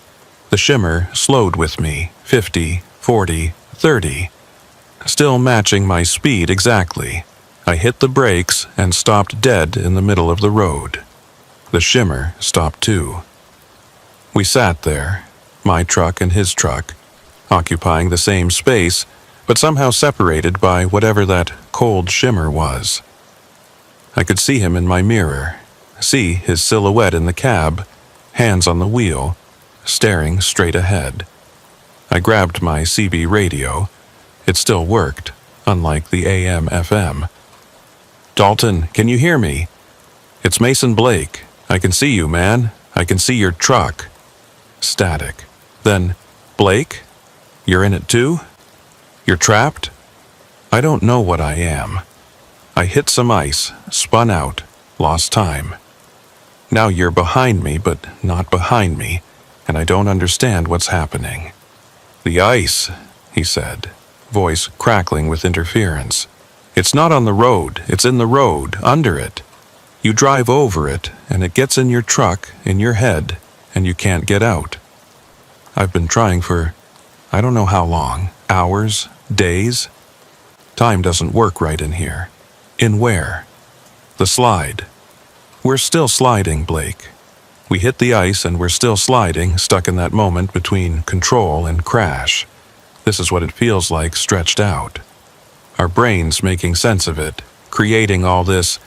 Static cut him off. "Creating what?" I demanded. "Dalton, talk to me." "Road isn't real, just your mind trying to process." His voice was fading. "Have to accept the crash. Only way out is..." The shimmer behind me flickered and vanished. Dalton's truck disappeared with it. I was alone again. My hands were shaking on the CB handset. Accept the crash? What did that mean? We hadn't crashed. I'd spun out, sure, but the truck was fine. I was fine, unless I wasn't. I looked at my hands on the wheel. Solid, real. I could feel the texture of the leather, the slight vibration from the engine. This was real. But Dalton had sounded so certain. The slide, he'd called it. Still sliding, stuck in the moment. I thought back to that spin, the way time had seemed to stretch and slow. What if it hadn't gone back to normal? What if I was still in that stretched moment, my brain creating this entire scenario to avoid accepting what came next? No, that was crazy. I was awake, alert, thinking clearly. This was real. I put the truck in gear and started driving again. Slower this time, more careful. I just needed to get to Great Falls. Get to my delivery point. Get around people and lights and normalcy. Then I'd figure out what had happened here. The road stayed clear. Mile markers ticked past, 70, 71, 72. Normal numbers, normal progression. The temperature gauge read 12 degrees. When had it gotten that cold? I passed mile marker 75. The end of the black ice zone, according to the weather alert. Nothing happened. No change in the road, no sensation of passing through something. Just normal highway. I started to relax. Maybe I was out of it. Maybe, whatever that had been, I'd made it through. Then I saw lights ahead. Another truck, heading south toward me. As we got closer, I could see it clearly. A big rig like mine, running lights on, moving at normal highway speed. It looked familiar. It looked exactly like my truck. We passed each other, and I got a clear look at the driver. It was me. Same jacket, same face, same terrified expression. The other me didn't react, didn't turn to look, just stared straight ahead, knuckles white on the wheel. like he was trying desperately to maintain control. I watched in my mirror as he drove past, heading south while I headed north. He didn't slow down, didn't stop, just kept going, back toward where I'd come from, back toward mile marker 65, back to do it all again. I pulled over, killed the engine, and sat in silence. I was in a loop, a different kind than I'd thought, but a loop nonetheless. Somewhere ahead or behind, I'd make a turn, end up heading south, pass myself heading north, and start over. How many times had I done this already? How many times had I passed myself without realizing it? I dug out my logbook with shaking hands. The entries were wrong, all wrong. Multiple entries for the same time periods, contradictory notes, and in the margins and handwriting that looked like mine but messier, more desperate. Loop number 7, tried different route, still ended at 65. Loop 12, can see myself now, he doesn't see me. Loop 18, Dalton appeared, said he's been here for days. Loop 23, lost count of loops, time meaningless. I flipped to the latest page. Fresh ink, recent entry. Loop 34, left Billings 10 p.m. Feb 14. Will this be the time I get out? I hadn't written that. Or I had, in some previous loop, and didn't remember. The pages before that were blank. Whatever was causing this, it was resetting my memory each time, giving me just enough awareness to think I was experiencing it for the first time. But the logbook remembered. The logbook kept the score. 34 loops, 34 times through this stretch of road. How long had I really been out here? I sat there in the dark, engine off, reading through my own logbook like it was a stranger's diary. Each entry was a fragment, a piece of understanding that some previous version of me had managed to hold on to long enough to write down before the loop reset. Loop 5, checked under truck, found ice crystals forming on undercarriage. Not melting despite being in heated garage in memory. Memory can't be trusted. Loop 9, tried staying in cab entire time. Loop still reset at mile 75. Something about that marker triggers it. Loop 15, saw rescue helicopters searching during what should have been daylight. They couldn't see me. Flew right over, no response to flares. Loop 21, found my own truck in the ditch at 65. Empty. No blood, no sign of crash, just empty. Was it from future loop or past one? That last entry made my stomach turn. I'd found my own truck, crashed and empty like finding your own corpse, and I'd written it down like it was a curious observation, like the horror of it hadn't fully registered. Maybe by loop 21 I'd been too numb to feel horror anymore. I flipped back to the front of the logbook, looking for the first entry. There, page 1, top of the sheet, in handwriting that was definitely mine but neater, less frantic. Feb 14, 10 p.m., departed Billings with construction equipment. Weather clear, roads dry, following another truck, keeping good distance. All normal. All normal. That's what I'd thought too, this time around. This loop. Whatever number this was, the logbook said 34, but I had no way to verify that. I checked my phone again. Still no signal, still showing February 15th, 3:47 a.m. The same time it had shown earlier, or later, or whenever. Time was broken here, fractured into loops that repeated and overlapped, and somewhere in the middle of it all I was trapped, living the same stretch of highway over and over, each time thinking it was the first time. The radio crackled. Multiple vehicles reported missing. Route 191 now closed. Investigation ongoing. Closed. The road looked open to me. But maybe in the real world, the one I couldn't reach anymore, they'd closed it down. Maybe search and rescue was out there right now, looking for me and Dalton and whoever else had gotten caught in this. Unless that was all part of the loop too. Another detail my brain was creating to make this nightmare make sense. I started the engine. It turned over fine, no problems, and got moving again. I couldn't just sit here. Sitting meant thinking, and thinking led to dark places I didn't want to go. The road ahead was clear. I drove slowly, watching everything, looking for the seam where the loop restarted. Mile marker 73, 74, 75. The end of the black ice zone. I held my breath as I passed it, waiting for something to happen. Waiting for the world to shift or reset or whatever it did when a loop completed. Nothing. Just normal road. I'd never gotten this far before. At least, no entry in my logbook mentioned it. Maybe I was finally breaking out.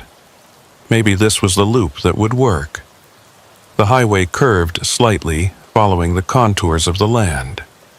My headlights swept across empty prairie and distant mountains. Normal Montana landscape. Nothing unusual.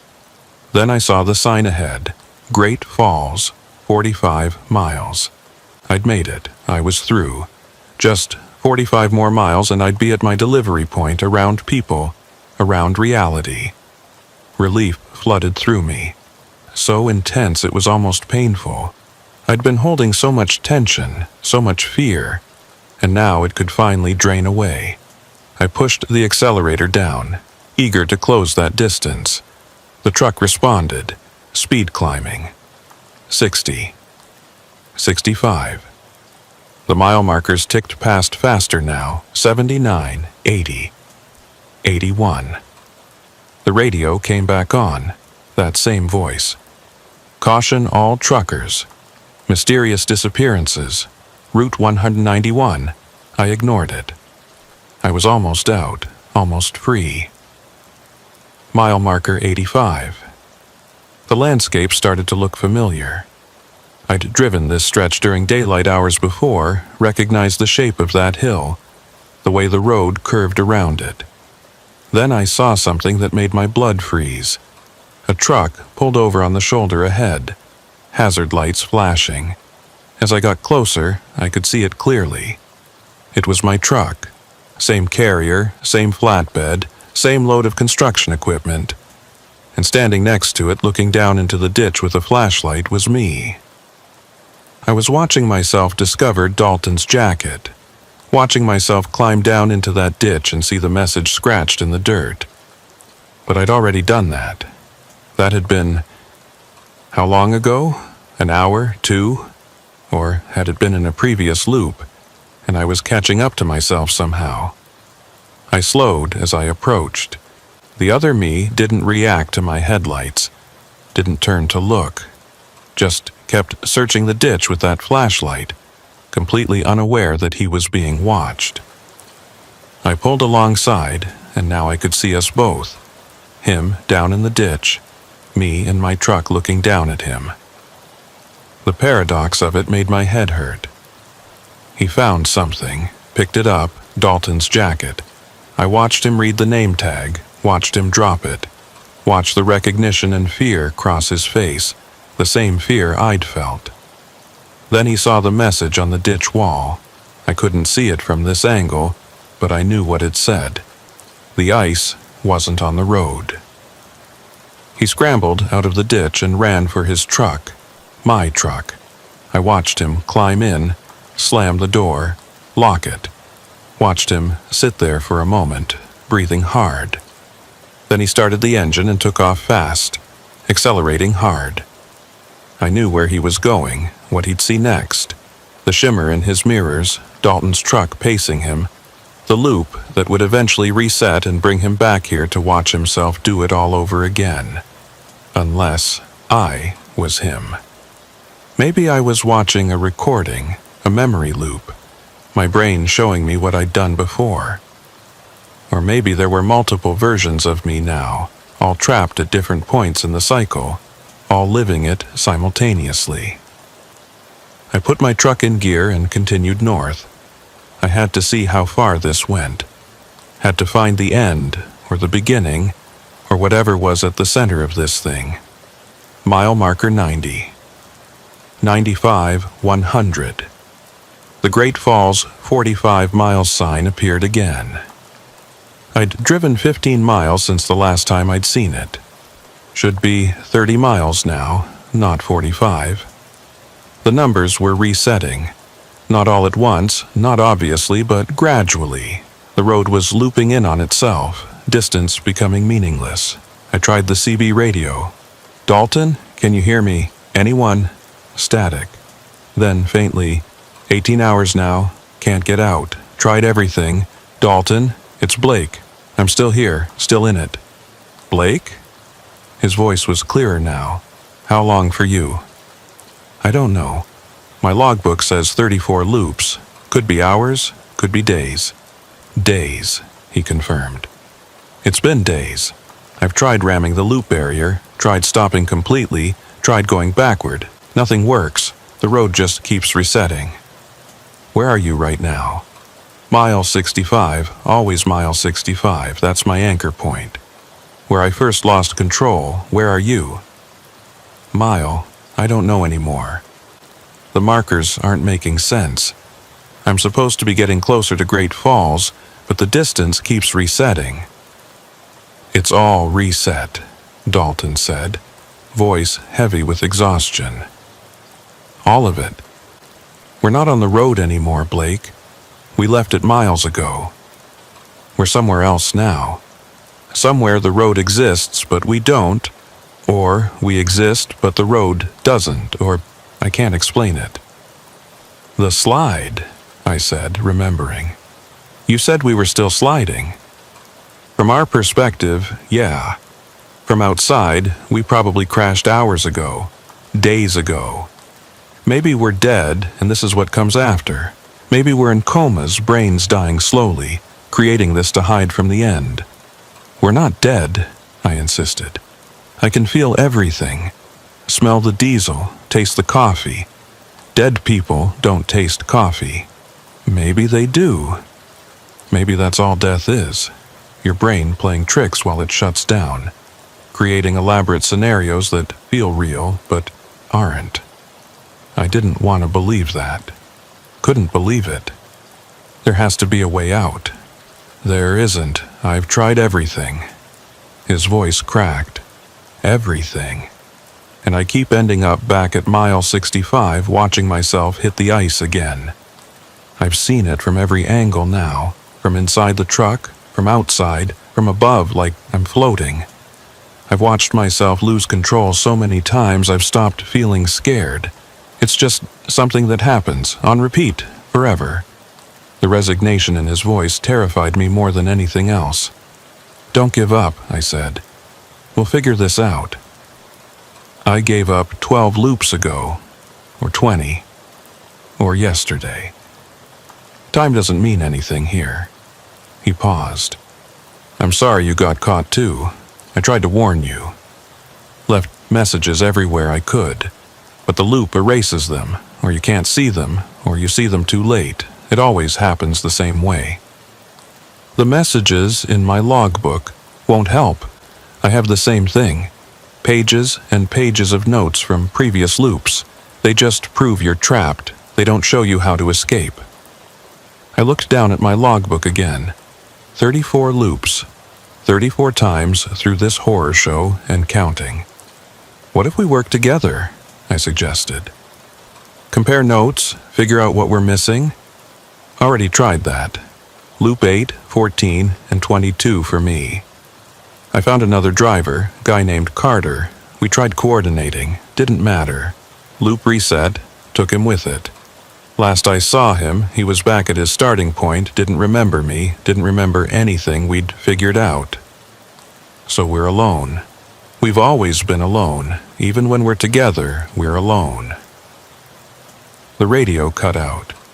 I tried calling back, but got only static. I was passing mile marker 105 when I saw them. Cars, trucks, a whole line of them parked on the shoulder. All empty, all dark. License plates from different states, different years. Some looked old, decades old. Others were newer. I pulled over and got out, flashlight in hand. The first vehicle was a semi like mine, but older. 1990s model. The door hung open. Inside, the logbook was still there, open to a page filled with desperate handwriting. Loop 94. Can't remember my family's faces anymore, been here so long. The next truck was newer, 2010 or so. Logbook filled with similar entries. Loop numbers in the hundreds. Then a car. A family sedan, the logbook. They'd started keeping one too, adapting to the loop, showed loops in the thousands. Thousands. How long had they been here? Years? Decades? I walked down the line, checking vehicle after vehicle. All empty. All abandoned. All with logbooks showing impossible loop counts. At the end of the line, newest vehicle, was a truck I recognized. Dalton's truck. I climbed up, looked inside. His logbook was there. I flipped to the last entry. Loop 487. Can't do this anymore. Going to try one last thing. If this doesn't work, I'm done. To whoever finds this, I'm sorry. Tell my wife I tried. Tell her I...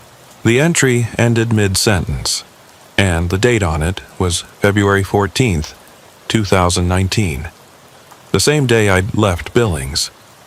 Dalton hadn't been here for days. He'd been here for weeks. Months, maybe. Long enough to loop nearly 500 times. And he'd just given up. I backed out of his truck and looked around.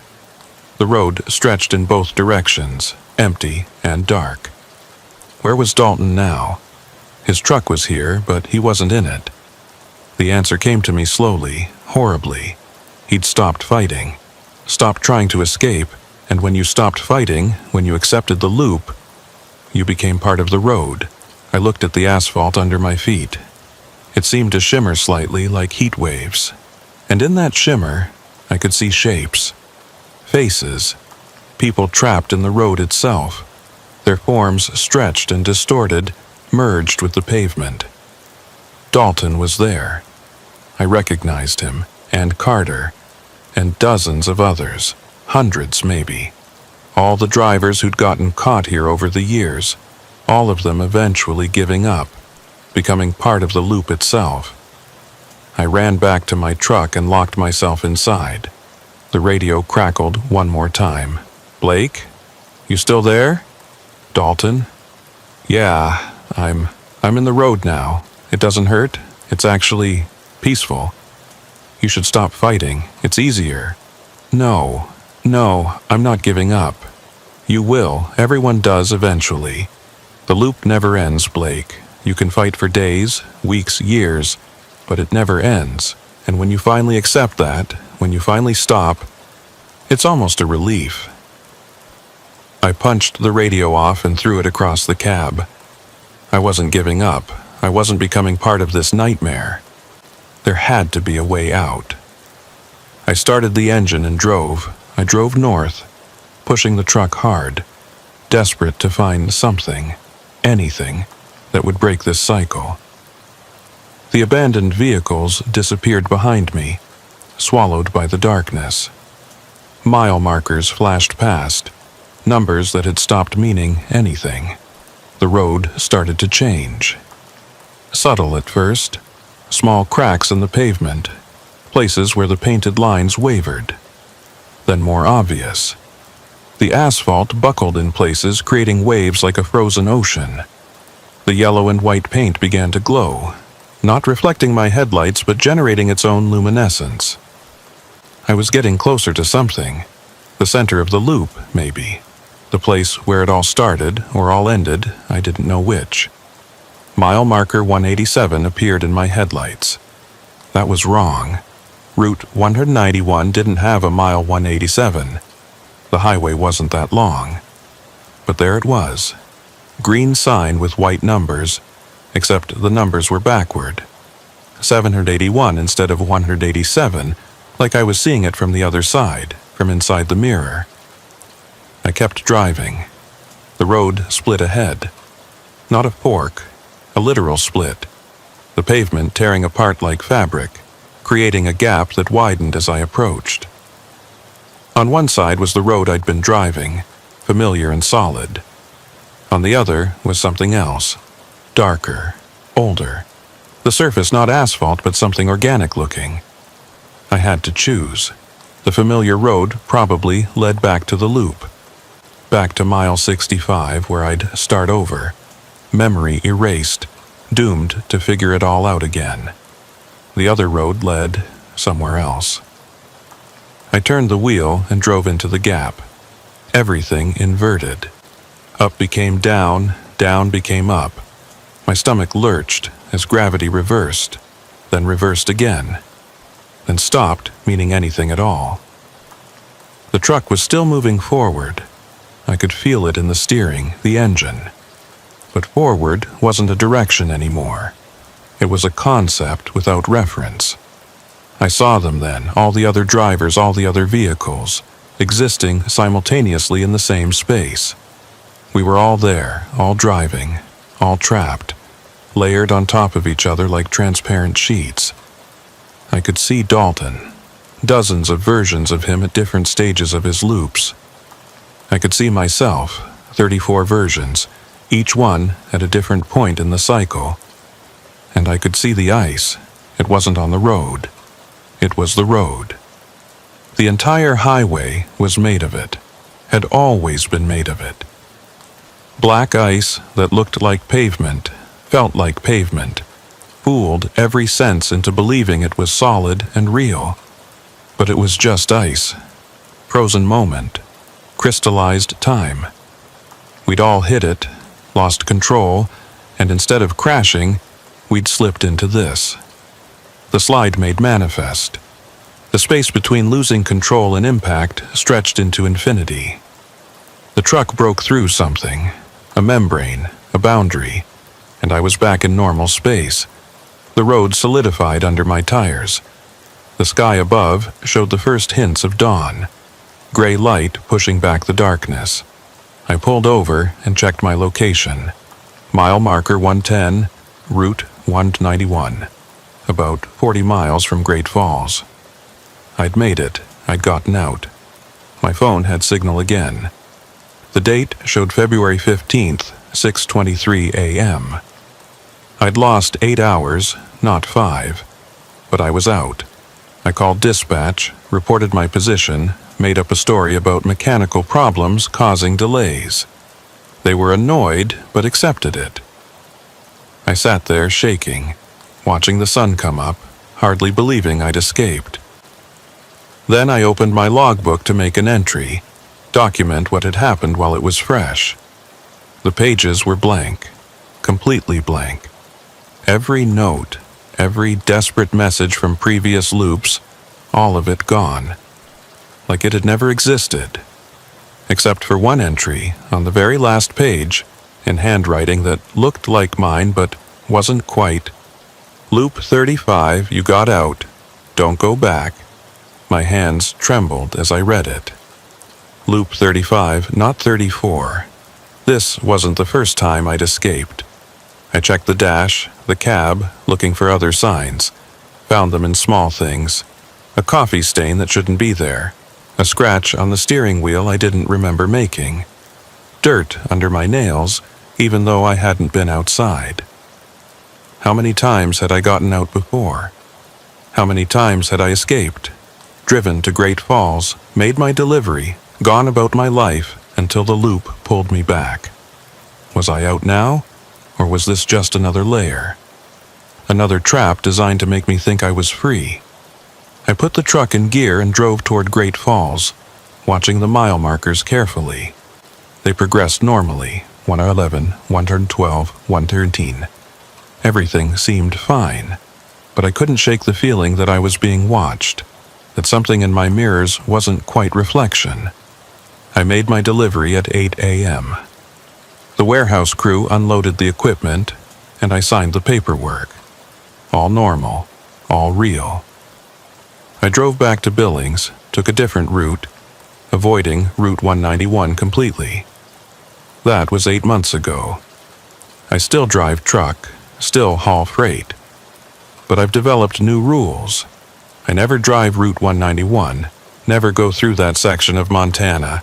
I avoid all highways with black ice warnings, and I keep a logbook, checking it obsessively, making sure the entries are mine, making sure I'm not looping without realizing it.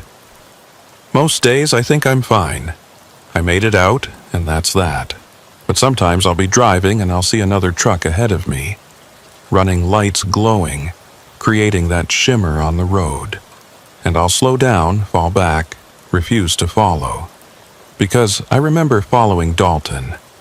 Remember watching his lights disappear. Remember finding his jacket in the ditch. And I check my jacket sometimes, the one I was wearing that night, just to make sure it's still there, still with me. Last week I stopped at a truck stop outside Billings and saw Dalton. He was standing by his rig, looking older, more tired, but definitely him. I almost called out, almost went over to tell him I knew what had happened, that I'd been in the loop too. Then I saw him climb into his truck, saw the date on his dispatch sheet through the window. February 14th, 2019. The same day, the day he'd first gotten caught. He drove away, heading north on Route 191, and I watched his taillights disappear into the distance. Some part of him was still in there, still looping, still driving that same route over and over. And I wondered, if he was still in there, still trapped in February 14th, 2019, was I? I checked my phone. The date showed October 23rd, 2019. 8 months had passed. I had memories of those months, of other jobs, other routes, other cities. But I'd had memories in the loop too. Memories that felt real until I found the logbook entries proving they weren't. How would I know the difference? I went home that night to my apartment in Billings. Everything was where I'd left it. Mail had accumulated, bills needed paying, all evidence of time passing normally. But when I checked my logbook, I found a new entry I didn't remember writing. Loop 157, 8 months this time. Getting better at pretending it's real, I burned that logbook, threw it in my fireplace and watched it turn to ash. Started a new one the next day, clean pages, no entries except the current date and my current location. That was 3 weeks ago. This morning I found another entry in the margin of yesterday's page. Loop 163. He still doesn't see the pattern. I don't know what to believe anymore. Don't know if I'm out or if I'm just deep enough in the loop that I can't tell the difference. All I know is this. Sometimes, late at night, I'll wake up and taste diesel and coffee. I'll hear the sound of tires on pavement. I'll feel the steering wheel in my hands, that subtle vibration of a big rig at a highway speed. And when I open my eyes, I'm in my bed, in my apartment, safe. But the feeling stays, the memory of motion, of driving through darkness that never ends. Sometimes I check the calendar obsessively, making sure the date changes, making sure time is moving forward. Most days it does, but occasionally, just occasionally, I'll wake up and it's February 14th again. And I'll find myself getting ready for work, checking my dispatch, loading up for a run from Billings to Great Falls, Route 191 North. And I'll drive it, because what else can I do? I'll drive it and I'll see another truck ahead of me, running lights glowing, creating that shimmer on the road. And I'll think, this time will be different. This time I won't follow him. This time I'll turn around, take a different route, break the pattern. But I never do. I always follow, always watch his lights disappear, always find the jacket in the ditch, always end up here, writing this, trying to warn someone who might find it. The ice wasn't on the road. It was never on the road. It's in me now, in my head, in my memory, in every moment that should be real but might not be. I don't know how to get it out. If you're reading this, if you're a trucker or just someone who ended up with my logbook somehow, I need you to know something. I made my delivery to Great Falls on February 15th, 2019. The warehouse has the paperwork. It's all documented, all real. But I also never made that delivery. I'm still on Route 191, still in the loop, still sliding. Both things are true. Both things are happening. I exist in both states simultaneously, and I don't know which one is real. Maybe neither. Maybe both. All I know is don't follow the truck with the white underglow. Don't stop at mile marker 65. Don't believe the calendar. And if you find a jacket with a name tag reading Dalton or Blake, run. Don't ask questions. Don't investigate. Just run. Because the ice is hungry, and it's always looking for more drivers. More loops. More forever. I have to go now. My dispatch just called.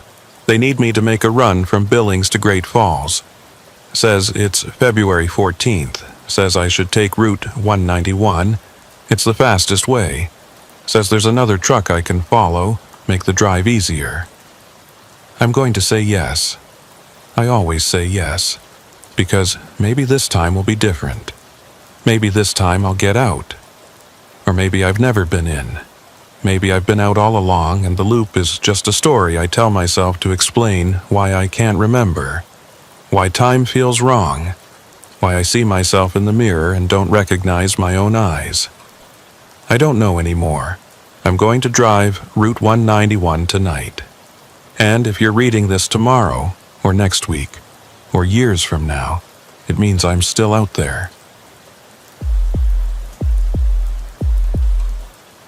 My name is Hayes Garrett, and I've been driving 18-wheelers for 13 years. In all that time, I'd never had a serious accident. Couple of close calls, sure. Everyone has those. A deer that jumped out in front of me near the Ohio border. A tire blowout on I-40 that had me wrestling the wheel for a solid 30 seconds. Normal trucker stuff. Nothing that ever made me think twice about getting back behind the wheel. Until January 22nd, 2020.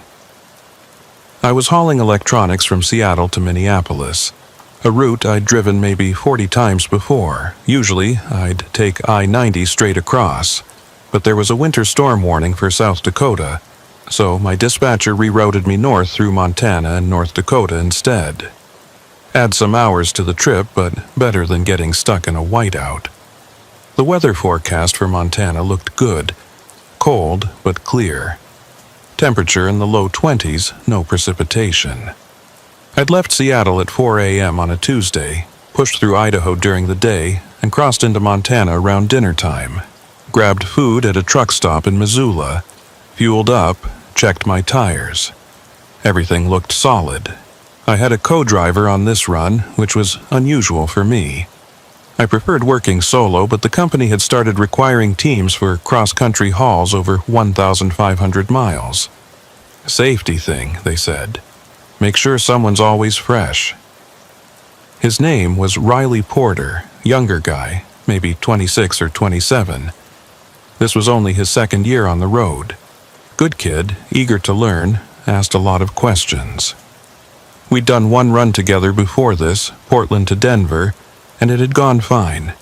He talked too much for my taste, but he was a competent driver and didn't play his music too loud when it was his shift. Riley had family in Minneapolis, which is why he'd volunteered for this run. His sister was having a baby, first niece or nephew for him, and he wanted to meet the kid as soon as possible.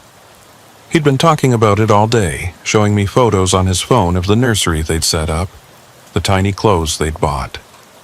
My sister says babies smell amazing, he'd said during our lunch stop in Idaho. Like naturally, not perfume or anything, just this clean new person smell. I'd smiled and nodded, remembering when my own daughter was born. That had been 15 years ago, back when I was still married. Still thought I could balance the road with family life. Turned out I couldn't. The road always won.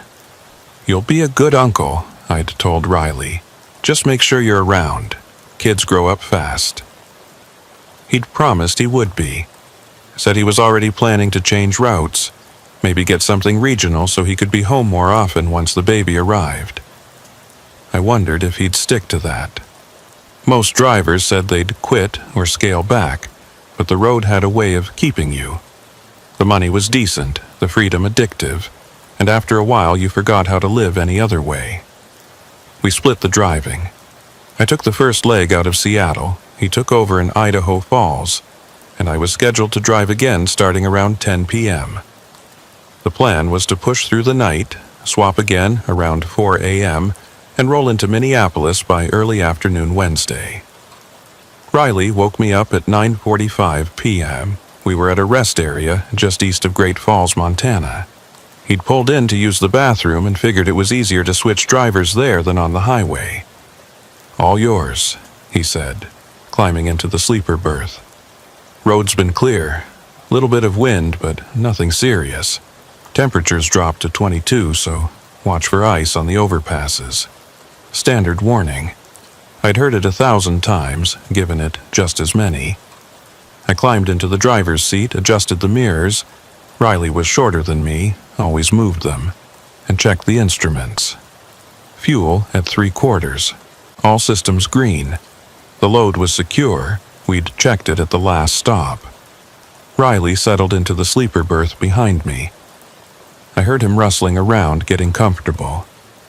He'd brought his own pillow from home, one of those memory foam ones. Said the company pillows gave him neck pain. "Hey, Hayes," he called out. "Yeah?" "Thanks for letting me tag along on this run. I know you usually fly solo." "No problem. Company policy anyway." "Still, I appreciate it. Can't wait to see my sister's face when I show up tomorrow." I smiled in the darkness. "Get some sleep. Long night ahead." "Will do. Wake me if you need anything." Within minutes, I could hear his breathing deepen, settle into the rhythm of sleep. Then came the soft snoring. Not loud, just a gentle sound that actually made the cab feel less lonely. I pulled back onto Highway 87, heading northeast toward the junction where I'd pick up Route 200. The road was empty, not unusual for this time of night, this far from any major cities. Just me and the stars and the endless Montana darkness. The radio was playing classic rock, some station out of Great Falls. I didn't mind country, though I preferred classic rock, but the signal was strong and clear, so I left it. Pink Floyd's Comfortably Numb was playing, the guitar solo echoing through the cab. The highway was straight and flat, cutting through open prairie. During the day, you could see for miles in every direction. Just grass and sky, and the occasional ranch house set back from the road. At night, it was different. The darkness seemed absolute, your headlights creating a small bubble of visibility in an ocean of black. I'd always liked night driving, something meditative about it. No traffic to worry about, no distractions, just you and the road and the engine's steady hum. Some drivers hated it, said the isolation got to them, made them think too much. But I found it peaceful. I settled into the rhythm of it. The hum of the engine, the gentle vibration of the steering wheel, the white lines scrolling past in the headlights. Meditation in motion, one of the older drivers had called it. That state where you're alert but relaxed, aware but not tense. The temperature gauge showed 20 degrees now. I bumped the heater up a notch and cracked the window slightly. I liked having cold air on my face, helped me stay sharp. The contrast was nice, warm air from the vents, cold air from outside, keeping me balanced. Mile marker 15 passed on my right. About 50 miles to the junction, then another 60 to the North Dakota border. Easy driving. I'd done harder routes in worse conditions. My coffee had gone lukewarm in the cup holder. I took a sip anyway, grimacing at the taste. Truck stop coffee was never great fresh, and cold it was borderline undrinkable. But the caffeine was what mattered. Behind me, Riley's snoring continued, steady and rhythmic. I glanced back at the sleeper curtain, making sure it was fully closed. Kid needed his rest if he was going to be alert for his shift at 4 a.m. That's when I started noticing the road surface. It looked different. Not obviously wrong, just slightly off. The pavement had this sheen to it, this smoothness that didn't quite match what I knew asphalt should look like. Almost like it had been polished, or like there was a thin layer of something on top of it. I eased off the accelerator, dropped from 65 to 60. The tires sounded different too, quieter, like there was less friction, less grip. Black ice. Had to be. But there hadn't been any precipitation. The weather had been dry for days. Where would the moisture come from to create ice? Maybe ground moisture. The temperature had been fluctuating around freezing all day. Maybe water had seeped up through cracks in the pavement, froze on the surface. It happened sometimes. I slowed more. 55, 50. Being cautious, giving myself time to react if the truck started to slide. The road looked normal when I stared straight at it. Regular asphalt, slightly worn, painted lines bright in the headlights. But in my peripheral vision, it had that sheen, that wrongness. Like looking at something out of the corner of your eye and seeing something different than when you looked directly. I checked the mirrors. Nothing behind me. Good. If I hit ice and lost control, at least I wouldn't take anyone else with me. The highway stretched empty in both directions, just me and my truck and that strange road surface. The CB radio crackled. Anyone out on 87 tonight? This is northbound at mile 20. Could use a weather report ahead. I grabbed the handset, glad for the human contact. This is northbound at mile 17, about 3 miles behind you. Road looks questionable up there. You seeing any ice? Negative. Dry pavement. No problems. Little cold, but holding steady. You having issues? I hesitated. Was I having issues? The truck was handling fine. No actual sliding. Just that visual thing. That sheen that might be my tired eyes playing tricks. No issues yet, I said. Just looks slick in places. Could be nothing. Copy that. I'll keep an eye out. You hauling for Mountain West? Yeah. Electronics to Minneapolis. Nice. I got furniture for Fargo. Long night ahead. Same here. Drive safe. You too, brother. The radio went silent. I felt better having talked to someone, confirmed I wasn't completely alone out here. But it bothered me that he wasn't seeing what I was seeing. If there was ice, we should both be encountering it. Unless it was localized. Unless it was forming in patches, and I'd hit one while he'd missed it. Or unless I was imagining it. I rubbed my eyes, trying to clear my vision. Maybe I was more tired than I thought. I'd been awake since 3 a.m., over 18 hours now. That was pushing it even for me. But I felt alert, sharp. The coffee and the cold air were doing their job. Mile marker 20 passed. Then 21. I should have caught up to that other truck by now. He'd said he was at 20. I'd been at 17, 3 miles difference. At 55 miles per hour, I should be closing that gap fast. Should have seen his taillights by now. But I didn't see any taillights ahead. No sign of another vehicle. Just empty road stretching into darkness. I tried the CB again. Northbound truck, you still out there? This is the guy who was behind you. Static, then faintly, yeah, I'm here. Couple miles ahead of you. I should be catching up. You speeding up? Negative. Holding at 60. Where are you? Just past mile 21. Silence. Longer this time. Then, that's weird. I'm at mile 23, but I've been here for like 5 minutes. Marker keeps showing the same number. My stomach tightened. Say again? Mile 23, but something's wrong. I'm moving, but the markers aren't changing. You getting that too? Before I could answer, the radio cut out completely. Not just faded. Cut out like someone had flipped a switch. I tried multiple channels. All dead. I looked at the radio, considering whether to mention it to Riley. But he was asleep, and what would I say? That the radio died and another driver was experiencing weird mile marker issues? He'd tell me to pull over and rest, and maybe he'd be right. But I kept driving. Something told me stopping would be worse. The radio had died mid-conversation. I punched the power button several times. Nothing. Checked the connections, the fuse panel. Everything looked okay, but the radio refused to come back on. Electrical problems? In this truck? It was only 3 years old, well-maintained, just passed inspection last month. But things fail sometimes without warning. Electronics especially. One bad connection, one fried circuit, and you're done. I could still hear the engine, still feel the road. All the essential systems were working. I'd just have to drive without music or CB contact. Plenty of drivers did it. Some even preferred the silence.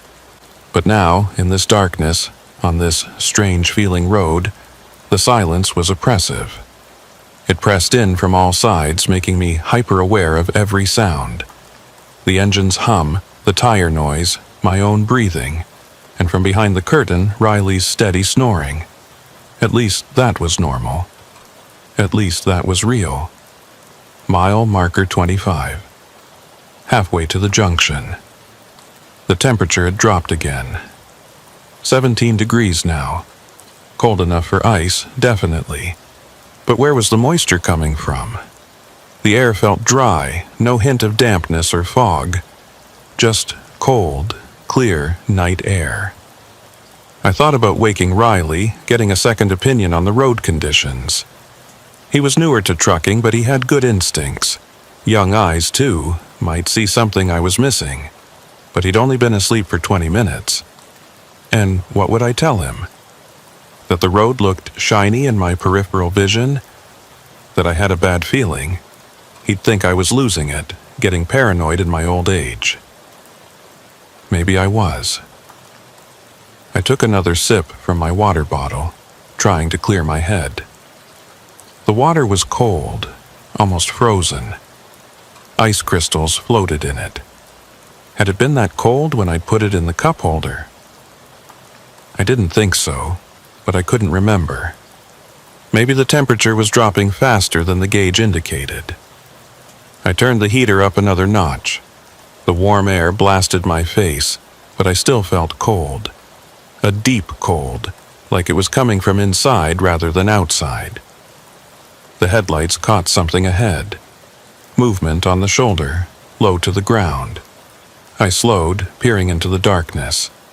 There, an animal, maybe. Dark shape, moving parallel to the road.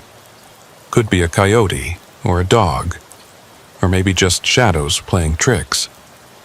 As I got closer, the shape resolved. Not an animal, a tire, a truck tire, lying on its side on the shoulder, still attached to part of a wheel assembly. The brake drum was there too, torn metal showing where it had separated from the axle. This was serious. A tire doesn't just fall off. Something catastrophic had to have happened for a wheel to separate from a truck. Axle failure, maybe. Or a violent accident that ripped the whole assembly clean off. I pulled over, put on my hazards. If there was a disabled truck nearby, the driver might need help. Might be injured. Might be stuck out here in the cold. I grabbed my flashlight and climbed down from the cab, boots crunching on gravel. The cold hit me immediately, sharp and biting. Much colder than 17 degrees felt. My breath came out in thick clouds that hung in the air like smoke. The silence was complete. No wind, no animal sounds, no distant traffic. Just my breathing and the tick-tick-tick of my truck's engine cooling. I walked over to the tire, shining my light on it. It was from a commercial vehicle, definitely. Same size as my tires, same type, and it looked recent. The metal wasn't rusted, the rubber wasn't weathered. This had happened tonight, maybe in the last hour. I swept my flashlight across the shoulder, looking for other debris. Tire blowouts usually left a trail. Rubber fragments, maybe some cargo if the accident was bad enough. Sometimes you'd find a groove in the pavement where the rim had scraped along before finally breaking free. Nothing. Just this one tire, sitting there like someone had placed it carefully. No skid marks on the road, no torn-up shoulder showing where a truck had gone into the ditch. It was like the tire had simply appeared here, materialized out of nothing. I expanded my search, walking further down the shoulder. My boots crunched on frost that shouldn't have been there. The ground had been dry when I'd stopped. But now there was a thin layer of ice crystals covering everything, sparkling in my flashlight beam. I looked back at my truck, making sure I hadn't wandered too far. The headlights and hazard lights created a pool of illumination maybe 50 yards back. Beyond that, darkness so complete it felt solid. I walked back to the tire, crouched down to examine it more closely. The lug nuts were still attached, threads showing where they'd have been wrenched off, or where the studs had broken. I touched the metal. It was cold, far colder than it should be after sitting out here for only a short time. Cold like it had been frozen, like it had been in a deep freeze for hours. I stood up, suddenly uneasy. Something was wrong here. Not just wrong with the tire, wrong with everything. The silence, the cold, the way frost was forming on everything even though the air was dry. I looked at the road surface where I was standing. Under my flashlight beam it looked normal.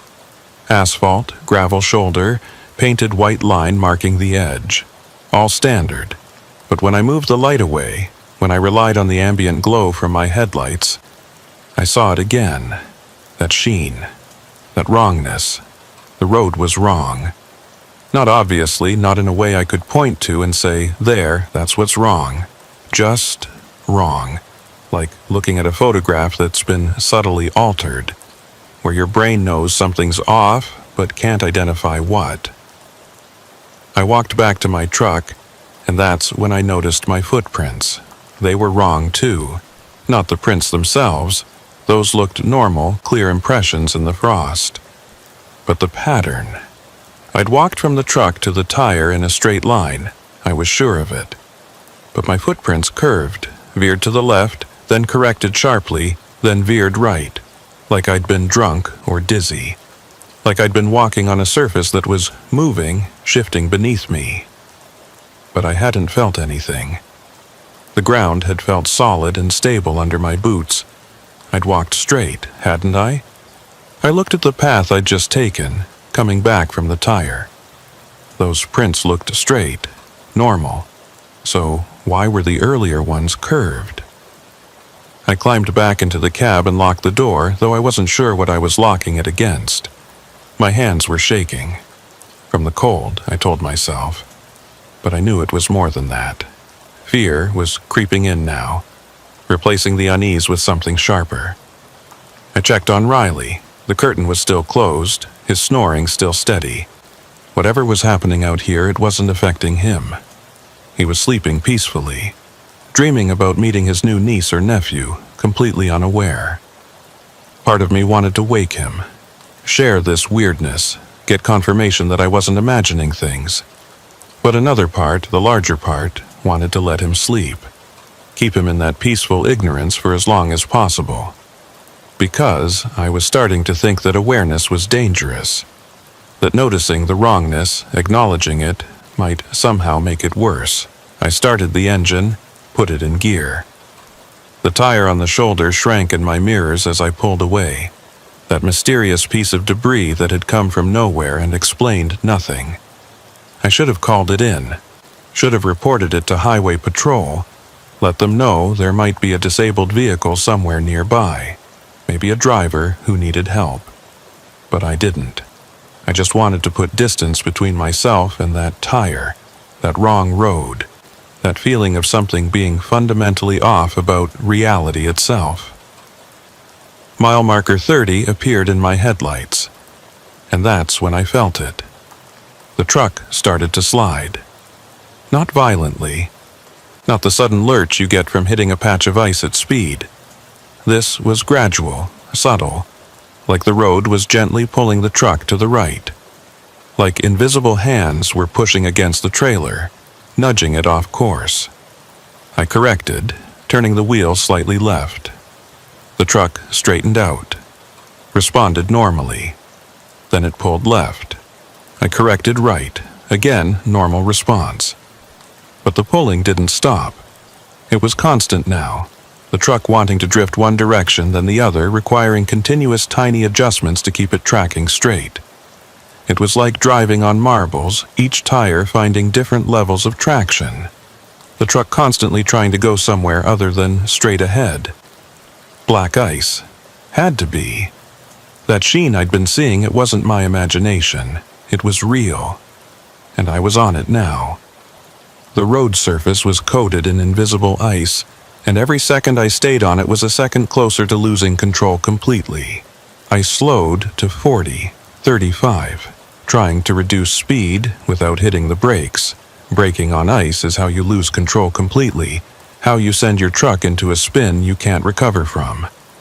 The truck kept sliding, little corrections needed every few seconds to keep it tracking straight. My hands were white-knuckled on the wheel now, every muscle tense, waiting for the moment when the corrections wouldn't be enough. My heart was pounding. This was bad. This was the nightmare scenario every trucker fears. Ice you can't see, loss of control, and nowhere to go but into the ditch or across the center line into oncoming traffic. Though there was no oncoming traffic. The road was empty. Had been empty since I'd talked to that other driver on the CB, the one who'd vanished somewhere ahead of me. I thought about waking Riley, but what could he do? We had one steering wheel, one set of controls, and I needed all my concentration on keeping the truck steady. Any distraction could be fatal. The road ahead looked clear. Straight shot, no curves, no obstacles. If I could just maintain control for another few miles, get to a point where the road surface changed, where the ice ended, I'd be okay. I could do this. I'd driven through worse. Ice storms in Wyoming, where the whole highway was a skating rink. Mountain passes in Colorado, where one mistake meant a 1,000-foot drop. I'd survived those. I'd survived this. Mile marker 35 flashed past. The sliding was getting worse.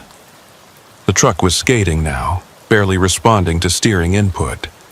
I was driving more by intuition than control, making tiny adjustments, trying to keep the rig pointed in roughly the right direction. My hands were white-knuckled on the wheel. Sweat was running down my back despite the cold. My heart was hammering so hard I could feel it in my throat. And then, ahead in the darkness, I saw lights. Headlights coming toward me. Southbound traffic. Under normal conditions, no problem. Plenty of room for two trucks to pass on a highway this wide. You just stay in your lane, keep your speed steady, and wave as you go by. But these weren't normal conditions. I was sliding, barely in control, and if I drifted across the center line, the headlights got closer. I could see them clearly now. Definitely a truck. Probably a semi like mine. Big rig, moving at normal highway speed, no sign that he was having the same control issues I was. How was that possible? Same road, same conditions, same temperature, unless the ice was localized somehow, just in the northbound lane, just under my specific truck, or just in my specific reality. The thought came unbidden, and I pushed it away. Now wasn't the time for philosophical questions about what was real and what wasn't. No time to think about it. The southbound truck was maybe a quarter-mile away, closing fast. I needed to get over, give him room, make absolutely sure I stayed in my lane. I turned the wheel gently right, trying to ease toward the shoulder. The truck didn't respond. The wheels turned. I could see them in my peripheral vision, the steering column rotating, but the truck kept sliding straight, like the wheels weren't connected to anything, like they were just spinning freely. The other truck was closer now. 1/8 of a mile. I could see the details: a red cab, fully loaded trailer, driving at what looked like 65 miles per hour. Normal speed for a normal night on a normal road. Everything I didn't have. I turned harder right. Nothing. The truck was locked on its current trajectory, and that trajectory was taking me toward the center line, toward a head-on collision with that red truck. 1/4 mile now, 300 yards, 15 seconds at our combined speeds. I could see the driver now, or at least his silhouette. He was looking straight ahead, hadn't noticed anything wrong yet. Why would he? From his perspective, everything was fine. Just another truck coming the other way on an empty Montana highway. I pumped the brakes gently, trying to slow down, trying to do anything to change my trajectory. The ABS kicked in, pulsing under my foot like a rapid heartbeat, but the truck barely decelerated. The ice had it completely now, and it wasn't letting go. 200 yards. The other truck flashed his lights. He'd seen me drifting, was warning me to get back in my lane. A friendly warning, the kind drivers give each other all the time. "Hey, you're crossing over. Pay attention." I was trying. God, I was trying. 150 yards. I laid on my horn, long, steady blast, warning him that I wasn't in control, warning him to get out of the way, to brake, to do something, anything, because I couldn't. He hit his brakes. I saw the nose of his truck dip as the weight shifted forward, saw his trailer start to fishtail as the sudden deceleration broke his traction. Now we were both sliding. Both out of control, both heading toward the same point on the highway where physics said we had to collide. 100 yards, 75, 50. I could see his face now, lit by my headlights. Young guy, scared, hands locked on his wheel just like mine. We made eye contact for a fraction of a second, and in that moment we both knew what was coming. This was it. This was the crash. 13 years without a serious accident, and it was going to end here, on a dark Montana highway, on ice that shouldn't exist, in a collision that would leave nothing but twisted metal and blood. I thought of Riley in the sleeper berth, completely unaware of the impact coming in 3 seconds, 2 seconds, 1. I thought of my daughter in Oregon, who I'd promised to visit next month. I thought of all the miles I'd driven, all the roads I'd seen, all the sunrises and sunsets viewed through a windshield. I thought the other truck passed. Not past me, through me, or I passed through him. One moment we were about to collide, 0 distance between us, impact imminent and inevitable. The next moment, his headlights were in my rearview mirror, shrinking into the distance behind me, his taillights growing smaller and smaller until they disappeared into the darkness. No impact, no sound of metal tearing, glass shattering, lives ending. No jolt of collision that should have torn both trucks apart. Just passage. Like we'd occupied the same space for a fraction of a second and then separated. Physics taking a brief vacation from its normal rules. Matter passing through matter, like they were both made of smoke. I sat there, hands still locked on the wheel, brain struggling to process what had just happened. That wasn't possible. Trucks don't pass through each other. Solid objects don't phase through solid objects. Matter doesn't work that way. Physics doesn't work that way. Reality doesn't work that way. But I'd seen it. Felt it. Or not felt it, that was the point. I should have felt impact. Should have felt the violent collision, the airbag deploying, the world going sideways as the truck rolled. But there'd been nothing. Just that moment of interpenetration, Two solid objects briefly sharing the same space, and then separation, like we'd been on different roads that intersected for an instant. Like reality had layered itself, and we'd slipped past each other in the gap between layers.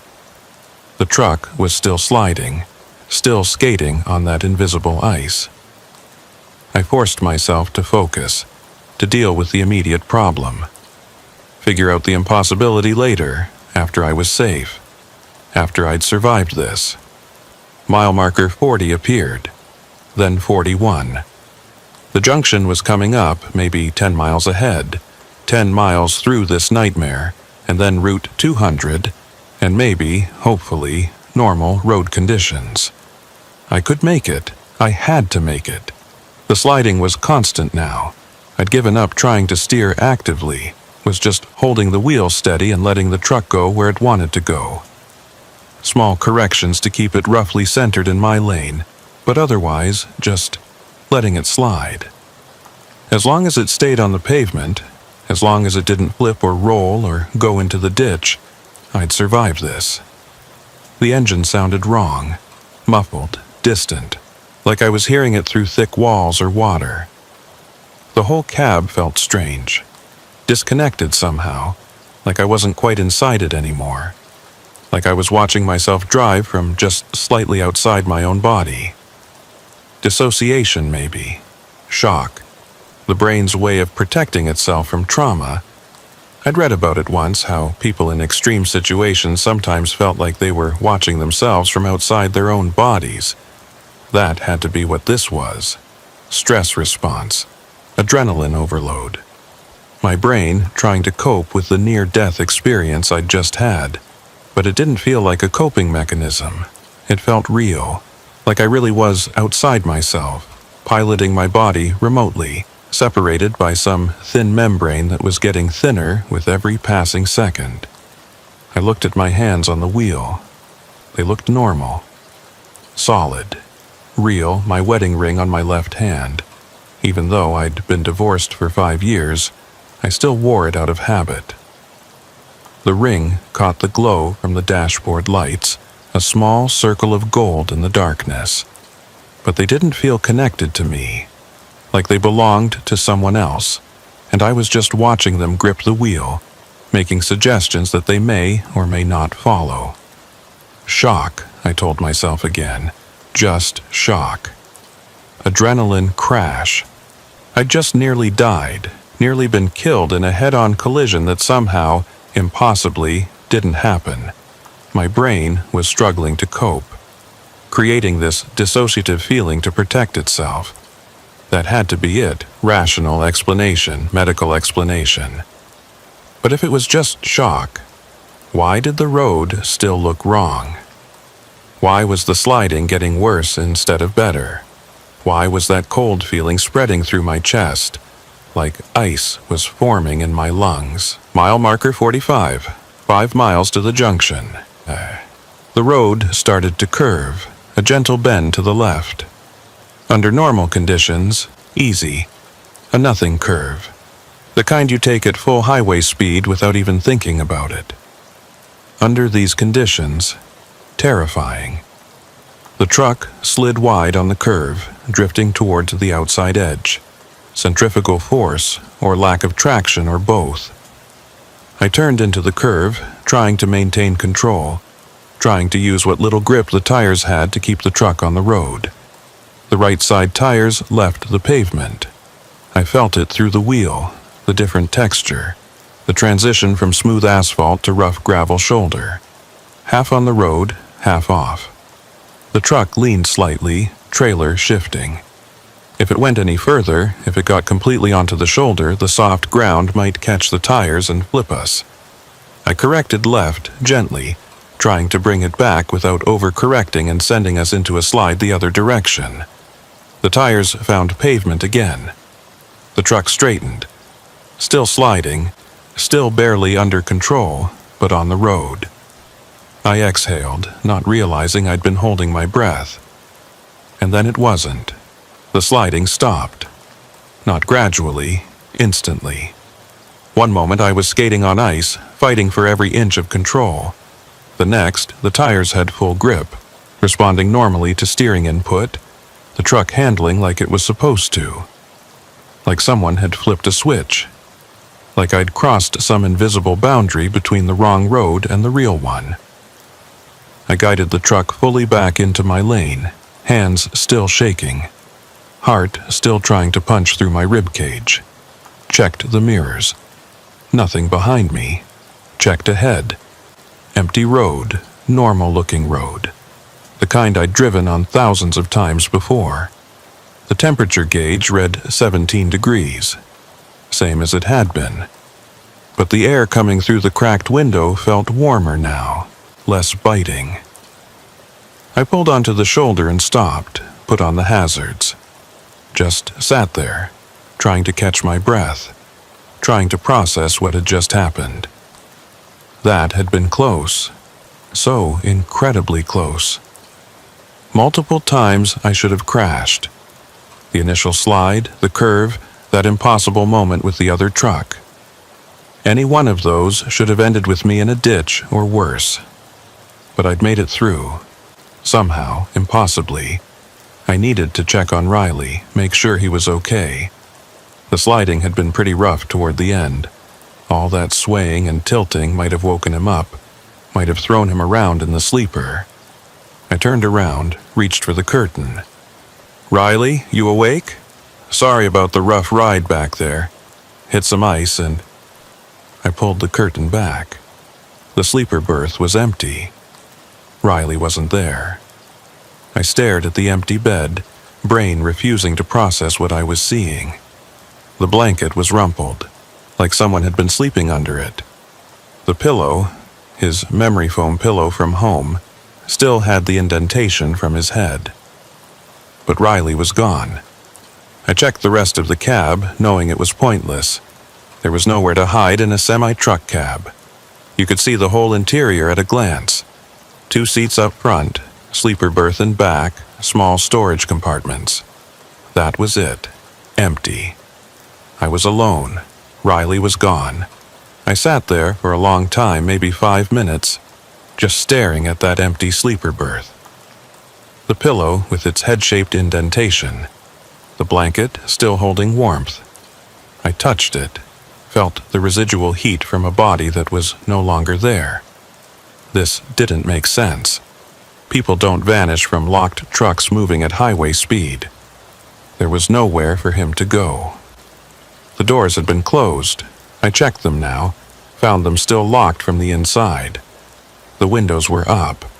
There was no way out of this cab except through the doors, and I would have heard them open, would have felt the cold air rushing in, would have noticed my co-driver climbing over me to exit a moving vehicle.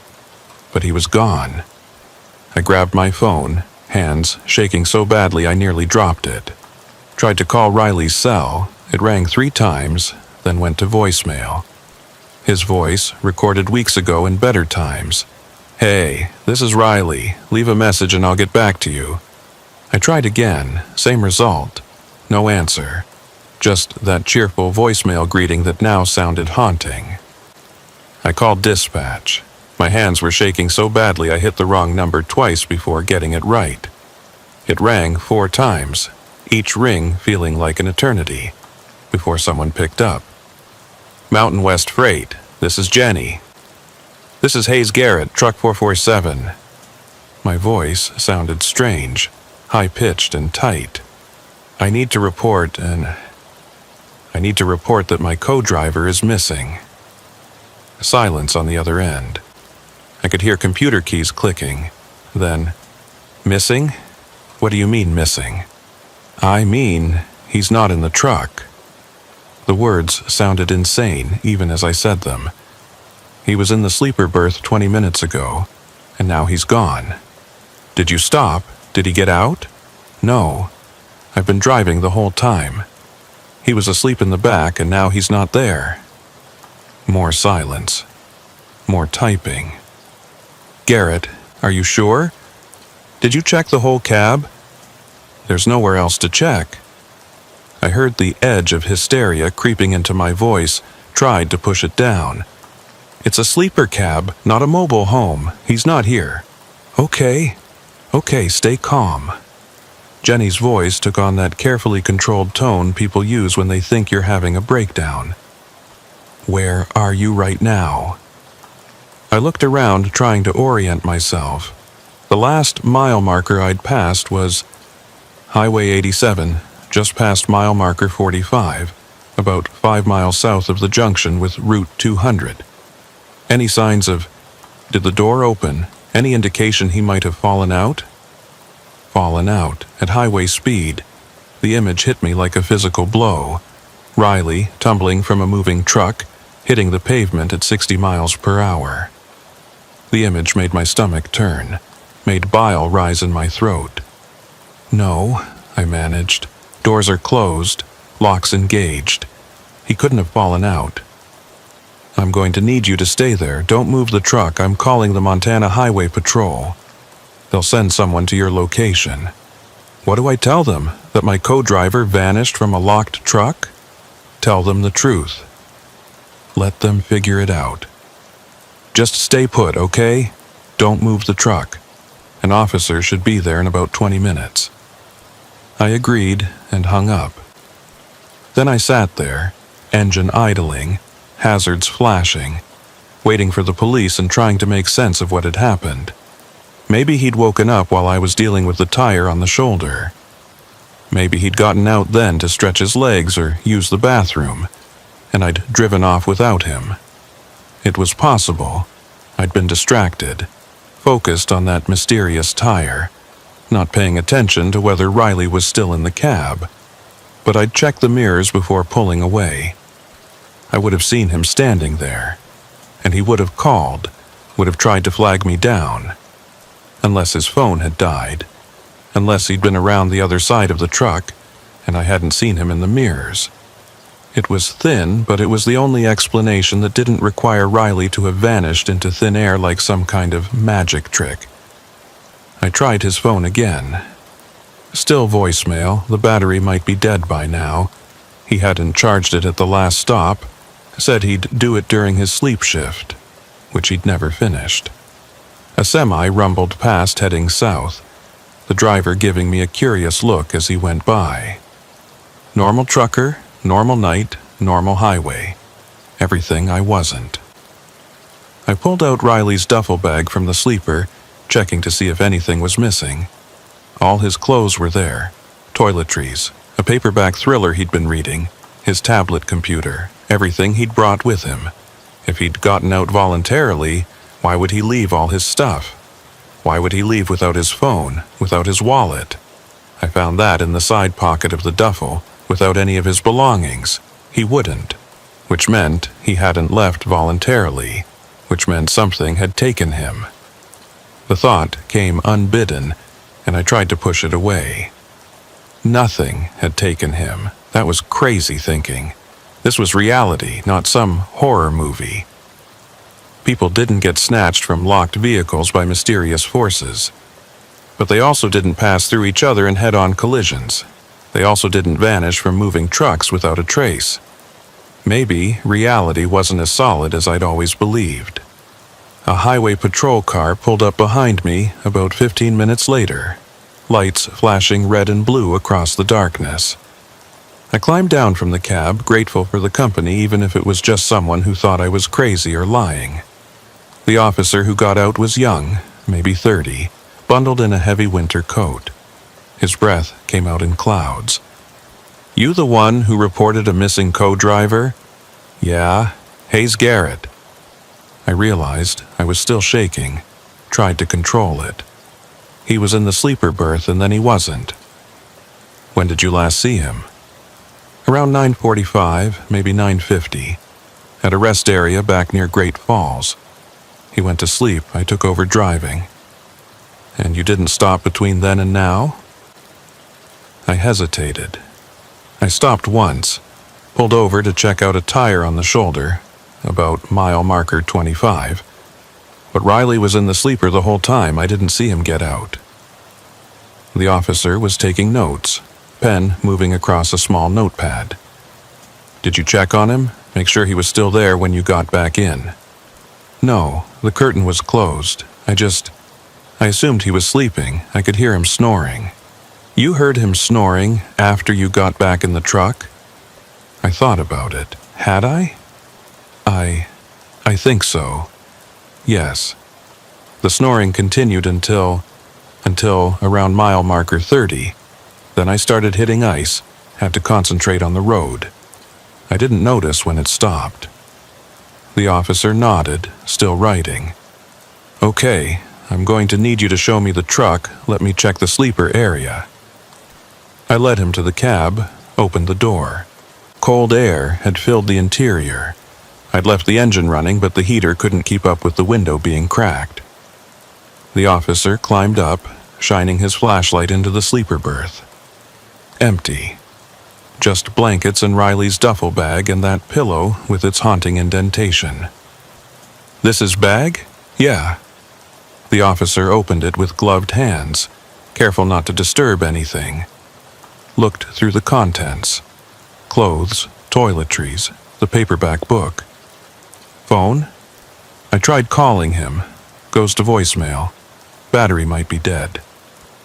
He pulled out his own radio. "This is Unit 23. I'm on scene with the trucker. Sleeper berth is empty. Co-driver's belongings are still here. Going to need search and rescue for a possible pedestrian on Highway 87 between mile markers 25 and 45. Pedestrian. They thought Riley had gotten out of the truck somehow, was wandering around out there in the dark. Lost or injured or worse. Maybe he was. Maybe I was wrong about the doors being locked, wrong about him not being able to get out without me noticing. The officer climbed down. His flashlight beam swept across the ground, checking for footprints. The frost from earlier was gone now. It had melted or evaporated or never really been there. Just dry gravel and frozen earth. "We're going to search the area," he said. "I need you to stay here. Don't move the truck. Can you think of any reason your co-driver would have gotten out? Any argument between you two? Any issue that might make him want to leave?" "No, we got along fine. He was excited about this trip. His sister just had a baby in Minneapolis. He was going to meet the kid for the first time." My voice cracked. "He was just tired, went to sleep. That's the last I saw of him." More police cars arrived within 20 minutes. Then a search and rescue vehicle, volunteers piling out with flashlights and reflective vests. They spread out along the highway, calling Riley's name. Flashlight beams sweeping the ditches and the prairie beyond. I sat in my cab and watched them search, feeling useless and confused and increasingly certain that they weren't going to find anything. Because Riley wasn't out there. He was somewhere else. Somewhere I couldn't begin to understand. Somewhere I might have been too, if that other truck had hit me. If physics had worked the way it was supposed to. If solid objects hadn't passed through each other like ghosts. Maybe that's what had happened to Riley. Maybe he'd slipped through somehow, passed into whatever space I'd briefly touched when that truck went through mine. Maybe he was still there, stuck between layers of reality, unable to get back. The thought terrified me more than anything else, because if it was true, how would we ever find him? How do you search for someone who's fallen out of reality itself? An hour later, they called off the search for the night. The officer came back to my truck, his expression grim. We didn't find anything. No footprints. No sign that anyone left the vehicle. No evidence of anything. We'll resume searching at first light, expand the radius. What am I supposed to do? You can continue your route or wait here, up to you. But we'll need to keep in touch and we'll probably have more questions tomorrow. I nodded numbly. I'll wait. In case you find something. He gave me his card and left. The other vehicles pulled away one by one, and I was alone again on the side of Highway 87. Sitting in a truck that should have 2 people in it, but only had 1. I tried to sleep. Couldn't. Every time I closed my eyes, I saw that other truck passing through mine, felt that impossible moment of intersection. Heard Riley's snoring in my memory, that steady rhythm that had seemed so normal, and was now so haunting. Around 3 a.m., I gave up and just sat in the driver's seat watching the eastern sky for signs of dawn that seemed like they might never come. That's when I heard it. Footsteps. On gravel, coming from behind the truck. I grabbed my flashlight and jumped out, heart pounding. Riley? The shoulder was empty. No footprints in the frost that had formed again on the ground. When had that happened? The frost had been gone hours ago, but now it was back, thicker than before, coating everything in a layer of crystalline white. No footprints except mine. And they were wrong again, curved and weaving when they should have been straight. But I'd heard footsteps. I was sure of it. The crunch of boots on gravel, deliberate and steady, coming from behind the trailer. I walked around the truck, checking every side, my flashlight beam cutting through the darkness. Nothing. No one. Just my truck and the empty highway and that feeling of wrongness that wouldn't go away. When I climbed back into the cab, shaking from cold and fear, I found something on the passenger seat that hadn't been there before. Riley's phone. I stared at it, not wanting to touch it, not wanting to confirm it was real. But I picked it up anyway, hands shaking. The phone was off. Dead battery, probably. I pressed the power button. The screen lit up, showing a low battery warning. 3%. The lock screen showed a photo of Riley with his sister and her newborn baby. They were smiling. Happy. A moment from a future that might never happen now. I could see the notifications. 3 missed calls from me. The calls I'd made hours ago. And 1 text message sent at 10:47 p.m. Over an hour after he'd vanished. The preview showed just the first few words. Hayes, I don't know where I. That was all I could see without unlocking it. I tried common codes, 1234, 000, and his birthday that I remembered from his personnel file. None of them worked. The phone was at 2% battery now, dropping as I watched. I plugged it into my charger, but it didn't respond. The charging icon didn't appear. Dead. Or refusing to charge. Or existing in some state where electricity didn't work the way it should. Just like physics hadn't worked when that truck passed through mine. I sat there holding Riley's phone, trying to understand. If Riley had his phone with him and he'd sent that text at 10:47, then he'd been conscious, aware, somewhere with cell signal. But where? And how had his phone ended up back in the truck when Riley himself was still missing? Unless Riley had been back too, briefly. Long enough to leave his phone on the seat, but not long enough for me to see him. Or maybe he'd never left. Maybe he was still here, just in some version of here that I couldn't see anymore. Maybe he was sitting in the passenger seat right now, trying to get my attention, leaving his phone as a message I was too blind to read. I looked at the passenger seat, really looked, trying to see past the surface reality into whatever might be underneath. Empty. Just dark fabric and shadows. But when I looked away, when I relied on my peripheral vision, I thought I saw something. A shape, roughly person-sized, sitting in the seat. When I turned to look directly, it was gone. The phone's battery hit 1%, then died completely. The screen went black.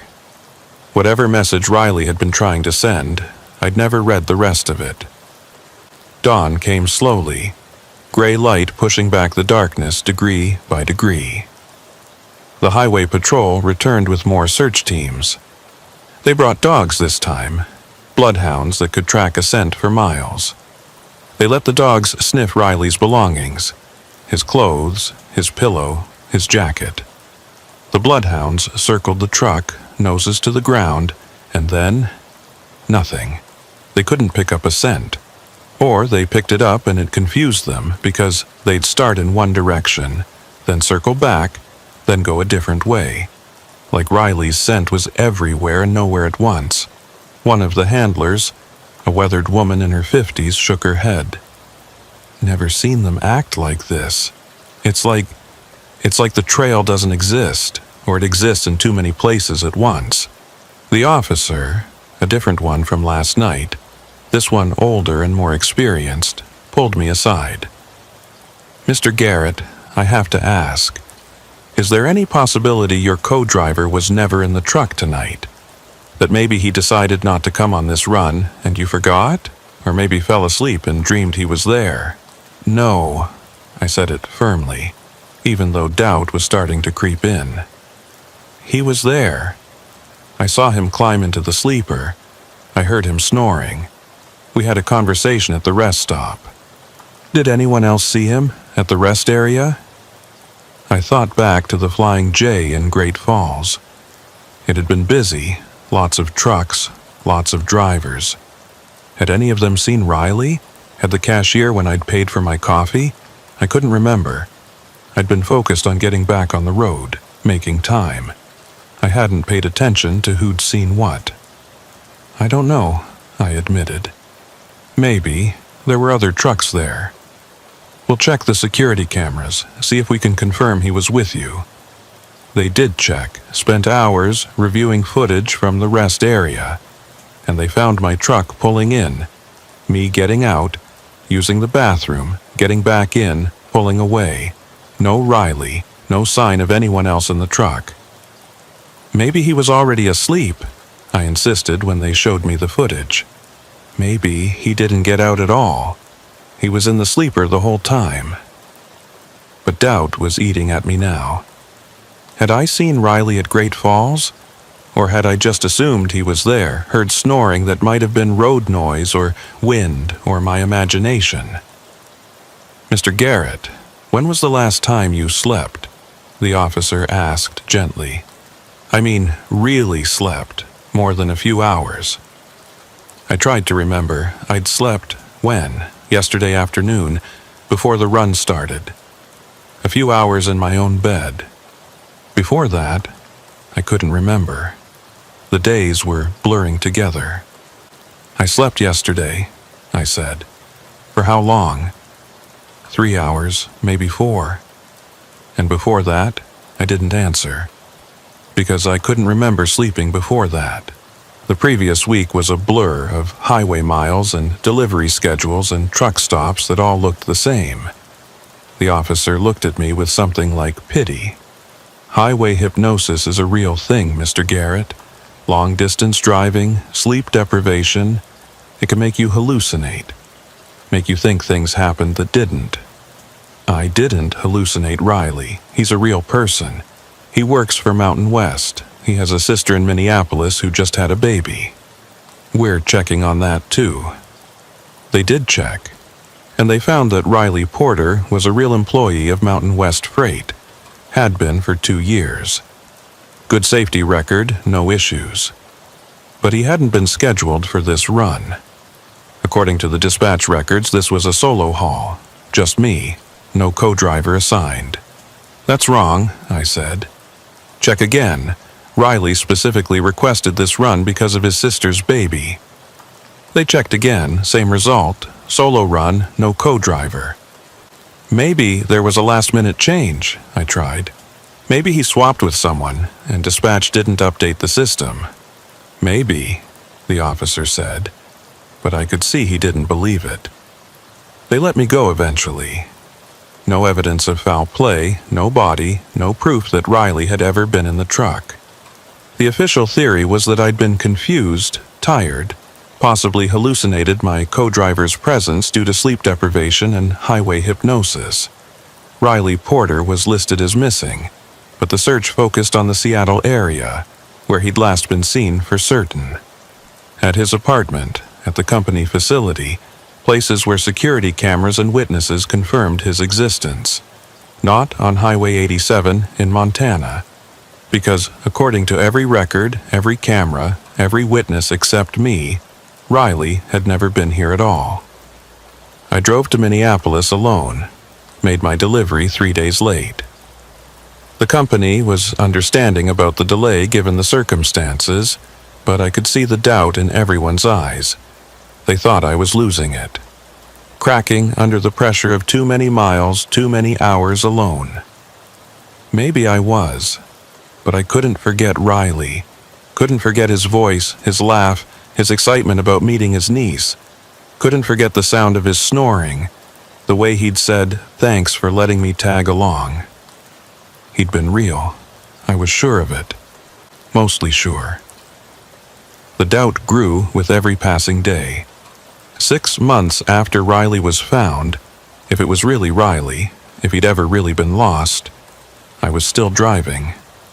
Different companies now, smaller carriers who didn't ask too many questions about the incident in Montana. The big carriers had blacklisted me. Not officially, but everyone knew. Word spread fast in the trucking community. I'd developed a reputation. The guy who'd lost his co-driver to thin air. The guy who might be losing his mind. Maybe they were right. Because weird things kept happening. I'd be driving at night and see another truck in my mirrors, keeping pace exactly, never getting closer or further away. When I'd slow down to let it pass, it would slow too. When I'd speed up, so would it. Always maintaining that exact distance, like it was tethered to me. And when I'd finally pull over to force it to go by, to prove it was real, there'd be nothing there. Empty road behind me. No truck, no lights, no evidence that anything had been following. I started finding things in my cab that shouldn't be there. A coffee cup from a truck stop I'd never visited. A jacket that wasn't mine, too small. Riley's size. A logbook with entries in handwriting that looked like mine but wasn't quite. Describing routes I didn't remember driving. And every night around 10:30 p.m., the time Riley had gone to sleep that night, I'd hear snoring from the sleeper berth, even though I was alone, even though I always drove solo now, even though no company would assign me a co-driver anymore. The snoring would last exactly 17 minutes. I timed it obsessively, and then stop abruptly. Every night. Same time, same duration. Like clockwork. Like a recording playing on loop. Or like Riley was still there, still sleeping, caught in those 17 minutes before he vanished. I went to doctors, told them about the sounds, the visions, the sense that reality wasn't quite solid anymore. They ran tests, MRIs, CT scans, neurological exams. Found nothing wrong. No brain damage, no tumors, no physical explanation for what I was experiencing. Went to psychiatrists. They diagnosed PTSD, prescribed medications. The pills helped with the anxiety, but didn't stop the snoring. Didn't stop the phantom truck in my mirrors or the objects that appeared and disappeared. Trauma can manifest in strange ways, one doctor told me. Your brain is trying to process a traumatic event, the near-death experience on the ice, the loss of your friend, and it's creating these sensory hallucinations to help you cope. They don't feel like hallucinations, I said. They never do. That's what makes them so convincing. But if they were hallucinations, why were they so consistent? Why did the snoring always start at 10:30 and last exactly 17 minutes?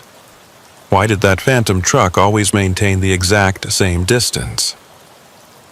Hallucinations should be random, chaotic.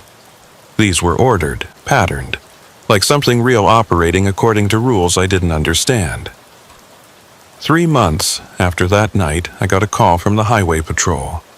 They'd found Riley, or rather, someone matching his description had been picked up walking along Highway 87, about 20 miles south of where I'd reported him missing. He was alive, confused, suffering from exposure and dehydration, but alive. He'd been walking for, he didn't know how long. His sense of time had completely broken down. I drove to the hospital in Great Falls where they'd taken him, my heart pounding the entire way. Riley was real. I hadn't imagined him. He'd been there, had vanished, and now he was back. Proof. Finally. The officer who'd handled my original case was there too, looking troubled. Riley was in a bed by the window, looking thin and exhausted and older than he should. 3 months shouldn't age someone that much, but he looked like he'd been through years. When he saw me, his eyes went wide with something like recognition and something like fear. "Hayes? Yeah, it's me." I pulled a chair close to his bed. "Jesus, Riley, where have you been?" He shook his head slowly, like the motion hurt. I don't know. I remember getting in the sleeper. Remember falling asleep.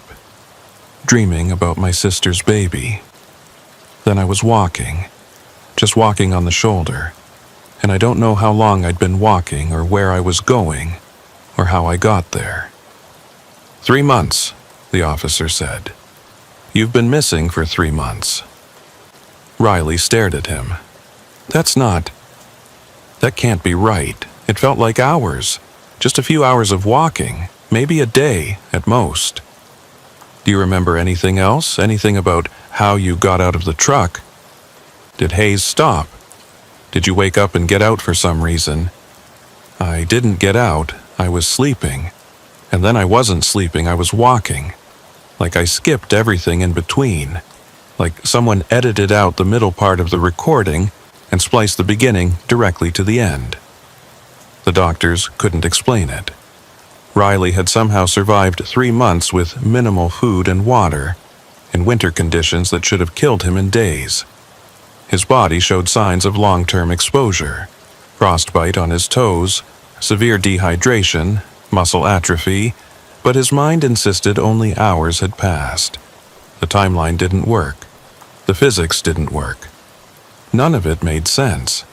They kept him for observation, running tests, trying to understand how a human being could survive the impossible.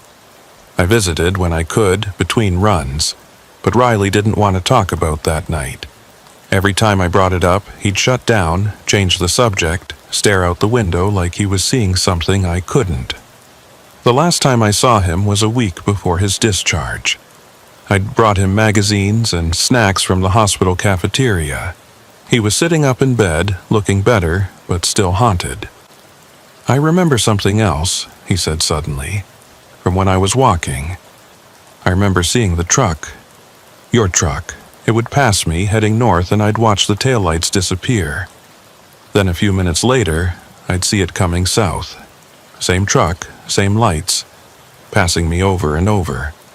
Like it was looping. Looping. Driving the same stretch of road again and again.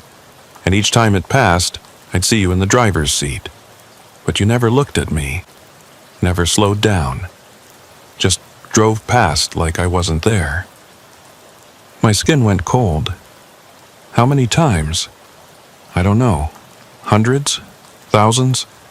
I lost count. It felt like years of walking, watching your truck pass north and south, never stopping, never ending. He looked at me then, really looked at me, and I saw fear in his eyes. Hayes, what if we didn't survive? What if that ice, what if we died out there, and this is just what death is? An endless loop of the last thing we did, played out forever. We're not dead, I said, but my voice shook. You're here. I'm here. We're alive. Are we? He gestured at the hospital, the machines, the IV in his arm. How do you know this is real? How do you know any of this is real? Maybe we're still on that highway. Maybe we're still sliding. Maybe we never stopped.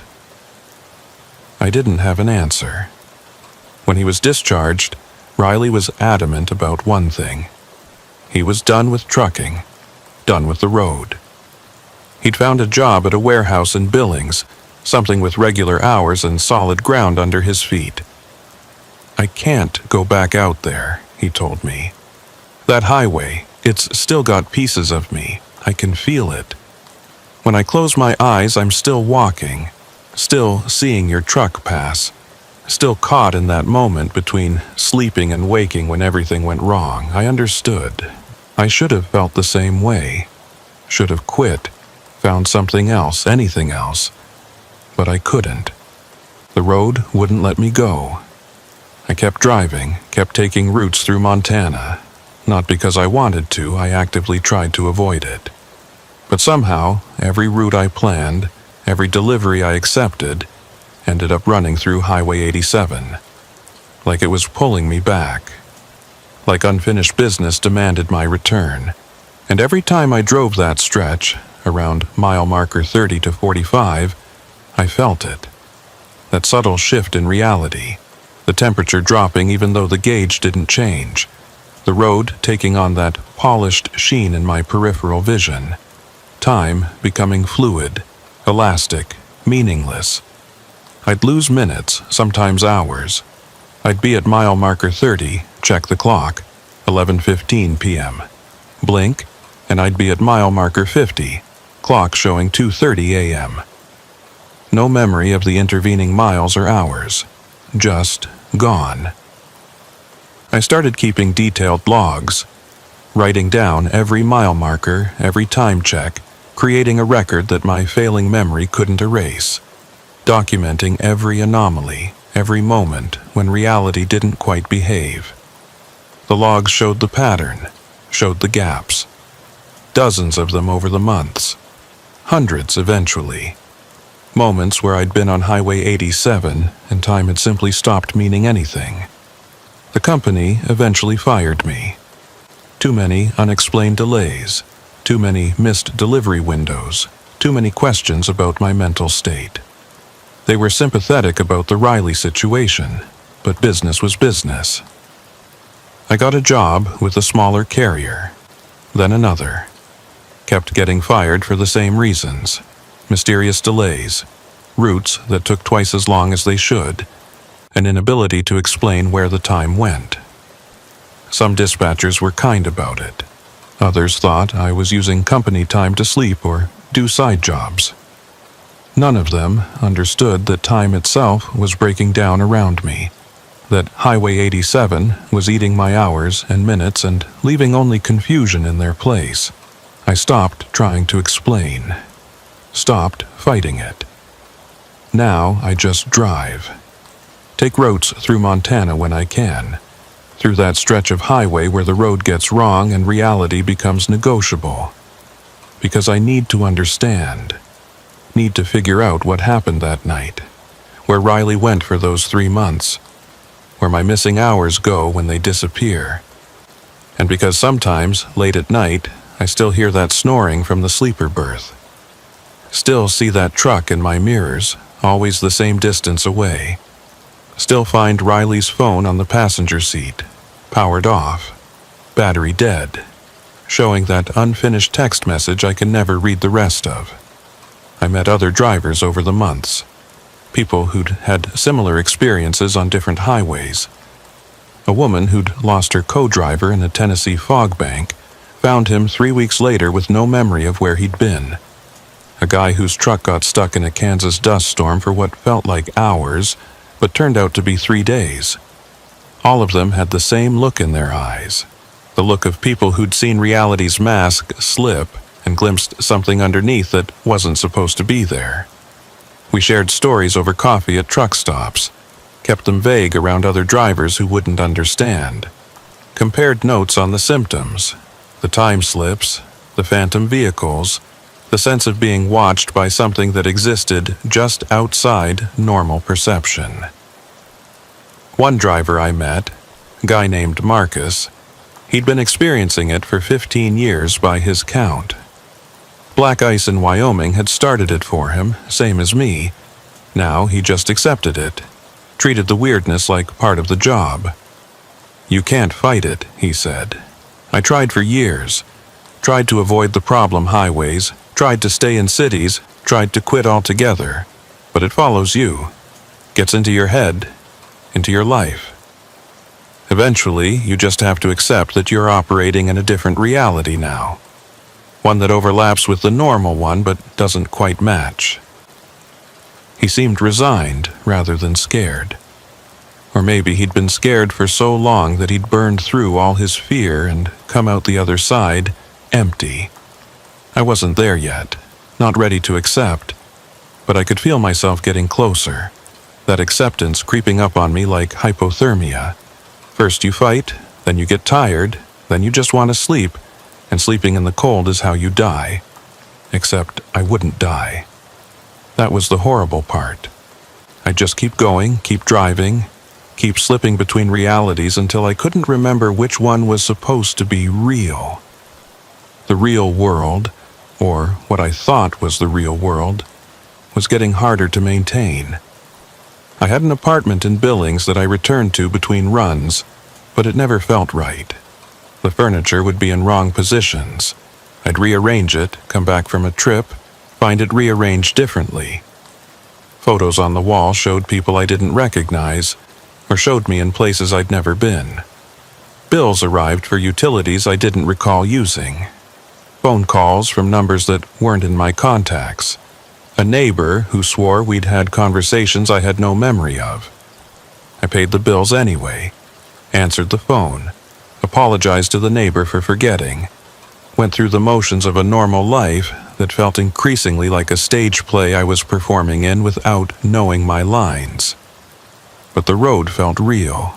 The truck, the highway, the endless miles, that was solid, that was true. Everything else was the illusion. Or maybe everything else was real, and the road was the illusion. Maybe I was having some kind of extended psychotic break, and the doctors were right about trauma and hallucination, and my brain's desperate attempt to process something it couldn't handle. I didn't know anymore. Couldn't tell the difference. All I knew was that I kept driving, kept returning to Highway 87, kept passing through those mile markers where reality got thin, and every time I did, I'd see things. Riley walking on the shoulder, just like he'd described. I'd pass him heading north, see him in my mirrors heading south. Sometimes he'd look up as I passed, make eye contact, mouth words I couldn't hear. Sometimes he'd just keep walking, head down, oblivious. I'd see other trucks too, the red one that had passed through mine, the one I'd talked to on the CB before it vanished. Others I didn't recognize, all of them operating according to physics that didn't quite match reality. And once, just once, I saw my own truck heading south while I was heading north. Saw myself behind the wheel, looking terrified, white-knuckled grip on the steering wheel. We passed each other, and for a moment I saw in my own eyes the understanding that I was trapped, that I'd been trapped for a long time, that this moment of seeing myself was just another loop in an infinite series. The other me didn't seem to see me at all, just stared straight ahead, fighting for control of a truck that was sliding on ice that maybe didn't exist. I pulled over after that, sat there shaking, tried to call someone, Riley, my daughter, anyone. But my phone showed no signal, and when I checked the date, it said January 22nd, 2020. The same date. The original date. Like I'd somehow looped back to the beginning. Except it wasn't the beginning anymore. It was just another iteration, another cycle, another chance to get it right that I'd inevitably get wrong. I drove on. What else could I do? That conversation with Riley, whichever Riley it was, whenever it happened, stayed with me. His question haunted me. How do you know this is real? I didn't know, couldn't know. Every test I could think of, every way of verifying reality could itself be part of the illusion. Maybe I died on Highway 87 that January night. Maybe Riley and I both died, and everything since has been our minds constructing elaborate scenarios to avoid accepting the end. Or maybe we survived but broke something in the process, damaged our perception, our connection to consensus reality, left us adrift in a version of the world that only partially matches everyone else's. Or maybe, and this is the thought that terrifies me most, maybe we're still sliding, still in that moment between losing control and impact. Our minds stretching that instant into years, decades, a lifetime, creating this entire reality as a buffer against the crash that's perpetually 1 second away. Time has become meaningless. I'm writing this in December 2025, or January 2020, or both, or neither. The calendar says one thing, my memories say another, and the evidence contradicts both. I found my old logbook from that night. It should show one trip, Seattle to Minneapolis, with the note about Riley going missing. Instead, it shows hundreds of entries. The same route, repeated over and over, with slight variations. Sometimes Riley disappears at mile 35. Sometimes mile 40. Sometimes he never disappears at all, and we make it to Minneapolis together, and I have conversations with him I don't remember. Sometimes the entries are in my handwriting. Sometimes in handwriting I don't recognize. Sometimes in handwriting that looks like Riley's, describing trips he took alone after I disappeared. The logbook is a palimpsest of overlapping realities, all equally real, all equally false. My daughter called last week, or 3 years ago. She's 17 now, or 22, or still 12, and I've imagined her aging because I've missed so much of her life. She asked when I was coming to visit. I told her soon, next month, after this delivery. But I know I won't make it. I'll plan the route, head toward Oregon, and somehow end up on Highway 87 instead. The road will pull me back. It always does. She asked if I was okay, if I was eating enough, sleeping enough, taking care of myself. I lied and said yes. The truth is, I don't remember the last time I ate a meal that felt real. Food tastes like memory now, like I'm consuming the idea of eating rather than actual sustenance. My body seems to function anyway, running on rules that don't quite match biology. And sleep, when I sleep, I dream I'm driving. When I'm awake and driving, I dream I'm sleeping. The boundary between the two states has dissolved. Maybe I'm always sleeping. Maybe I never sleep at all. Riley calls sometimes. Different number each time, sometimes from area codes that don't exist. We talk about the road, about what happened, about the theories we've developed to explain the inexplicable. Last time he called, he told me he'd figured it out. Said he knew what was causing the loops, knew how to break free. It's not the ice, he said. The ice is just a symptom. It's us. We're the problem. Our perception, our consciousness, it got caught in the moment of sliding, and now we're creating these loops, trying to find a way out. But there is no way out, because we're the maze and the prisoners both. We'd have to stop being ourselves to escape. And if we did that, who would be left to escape? Then the line went dead. I've tried calling back dozens of times. The numbers don't work. No one named Riley Porter is listed in any database I can access. Maybe he never called. Maybe I've been calling myself, hearing my own thoughts reflected back as a voice that sounds like a friend I may or may not have had. The black ice is spreading. I see it everywhere now. Not just Highway 87, every road has patches where reality gets thin. Shopping mall parking lots where cars phase through each other. City streets where pedestrians walk the same block over and over without realizing it. Or maybe it was always there and I just couldn't see it before. Maybe the whole world operates on these impossible physics, and most people are too distracted to notice. Maybe I'm descending into madness, seeing patterns that aren't there, creating conspiracy theories to explain my own mental breakdown.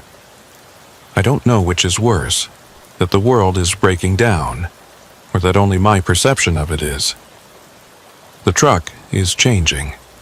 Small things at first, but they're accumulating. The odometer runs backward sometimes. The fuel gauge refills itself overnight. Dashboard lights show information that shouldn't be possible. Negative temperatures, speeds exceeding the speed of light, dates from centuries past and future. Yesterday, I noticed the steering wheel had an extra spoke. 6 instead of 5. Today, the whole cabin is slightly larger than it should be, ceiling a few inches higher. Tomorrow, it might be something else entirely. The truck is adapting to the impossible roads I'm driving, or fragmenting across multiple realities, and I'm seeing different versions overlaid. Or I'm going insane, and none of this is real. And somewhere, I'm sitting in a hospital bed or a jail cell, staring at walls and imagining an entire life that never happened. I should be terrified. Part of me is, but mostly I just feel tired. Tired of fighting. Tired of trying to maintain the illusion of normalcy. Tired of pretending I understand what's happening, or that understanding would help even if I achieved it. Riley was right about one thing. You have to let go eventually.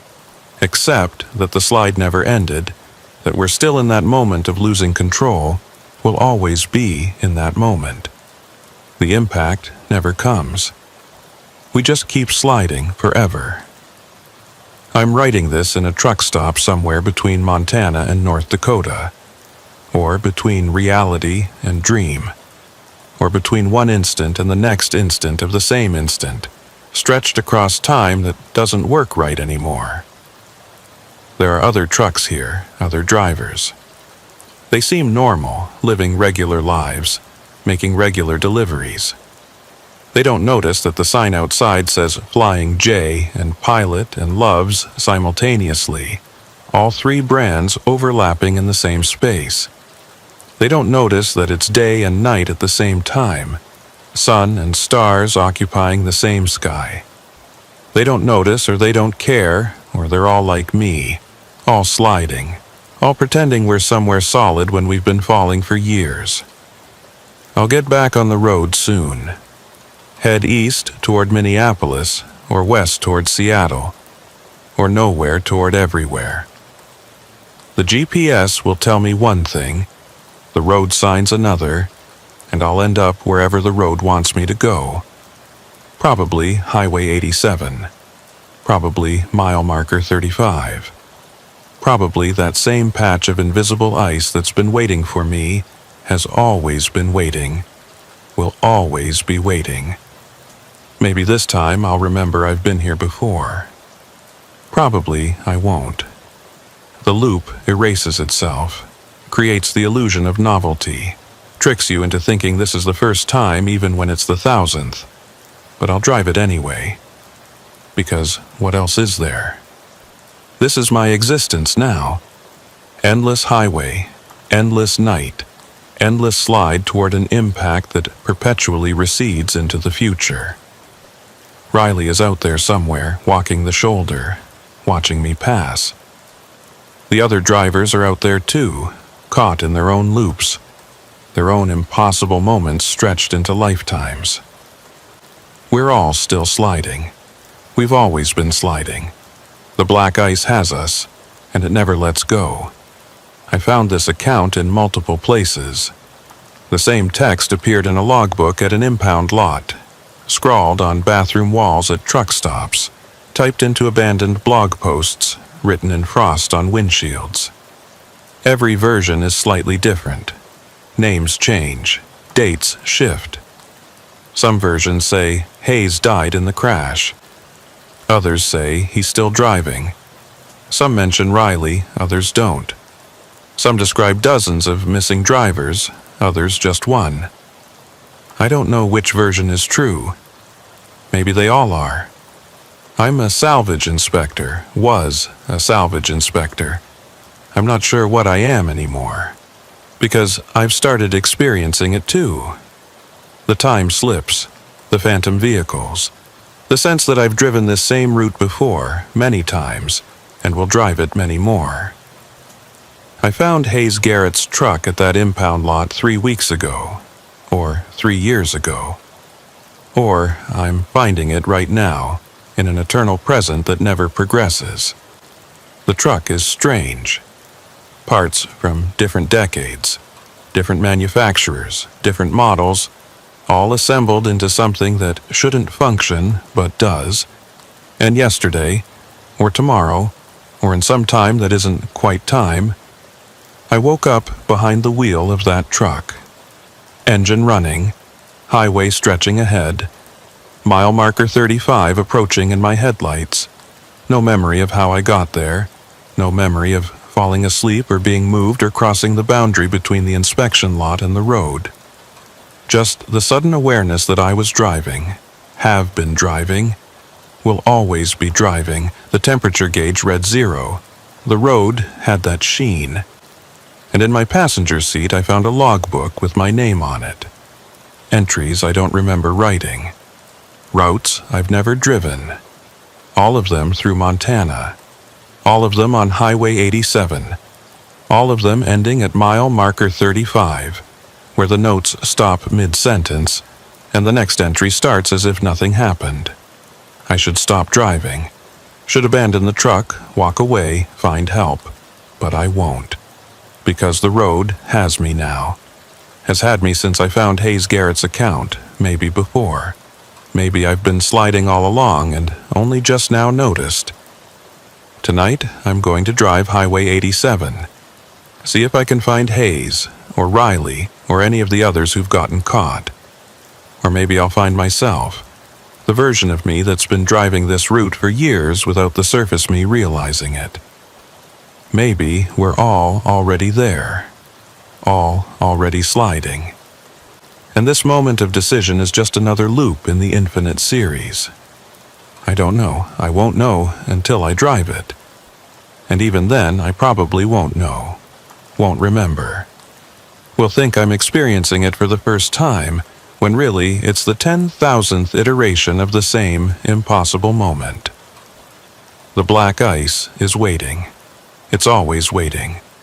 And once you slide onto it, you never really leave. Even when you think you have. Especially when you think you have. I should know. I've been trying to leave for years, or minutes, or I've never left at all. The brake pedal is under my foot right now, even though I'm sitting at this desk, typing these words. The steering wheel is in my hands. The white lines are scrolling past. Mile marker 35 is ahead, always ahead, never reaching it, never leaving it.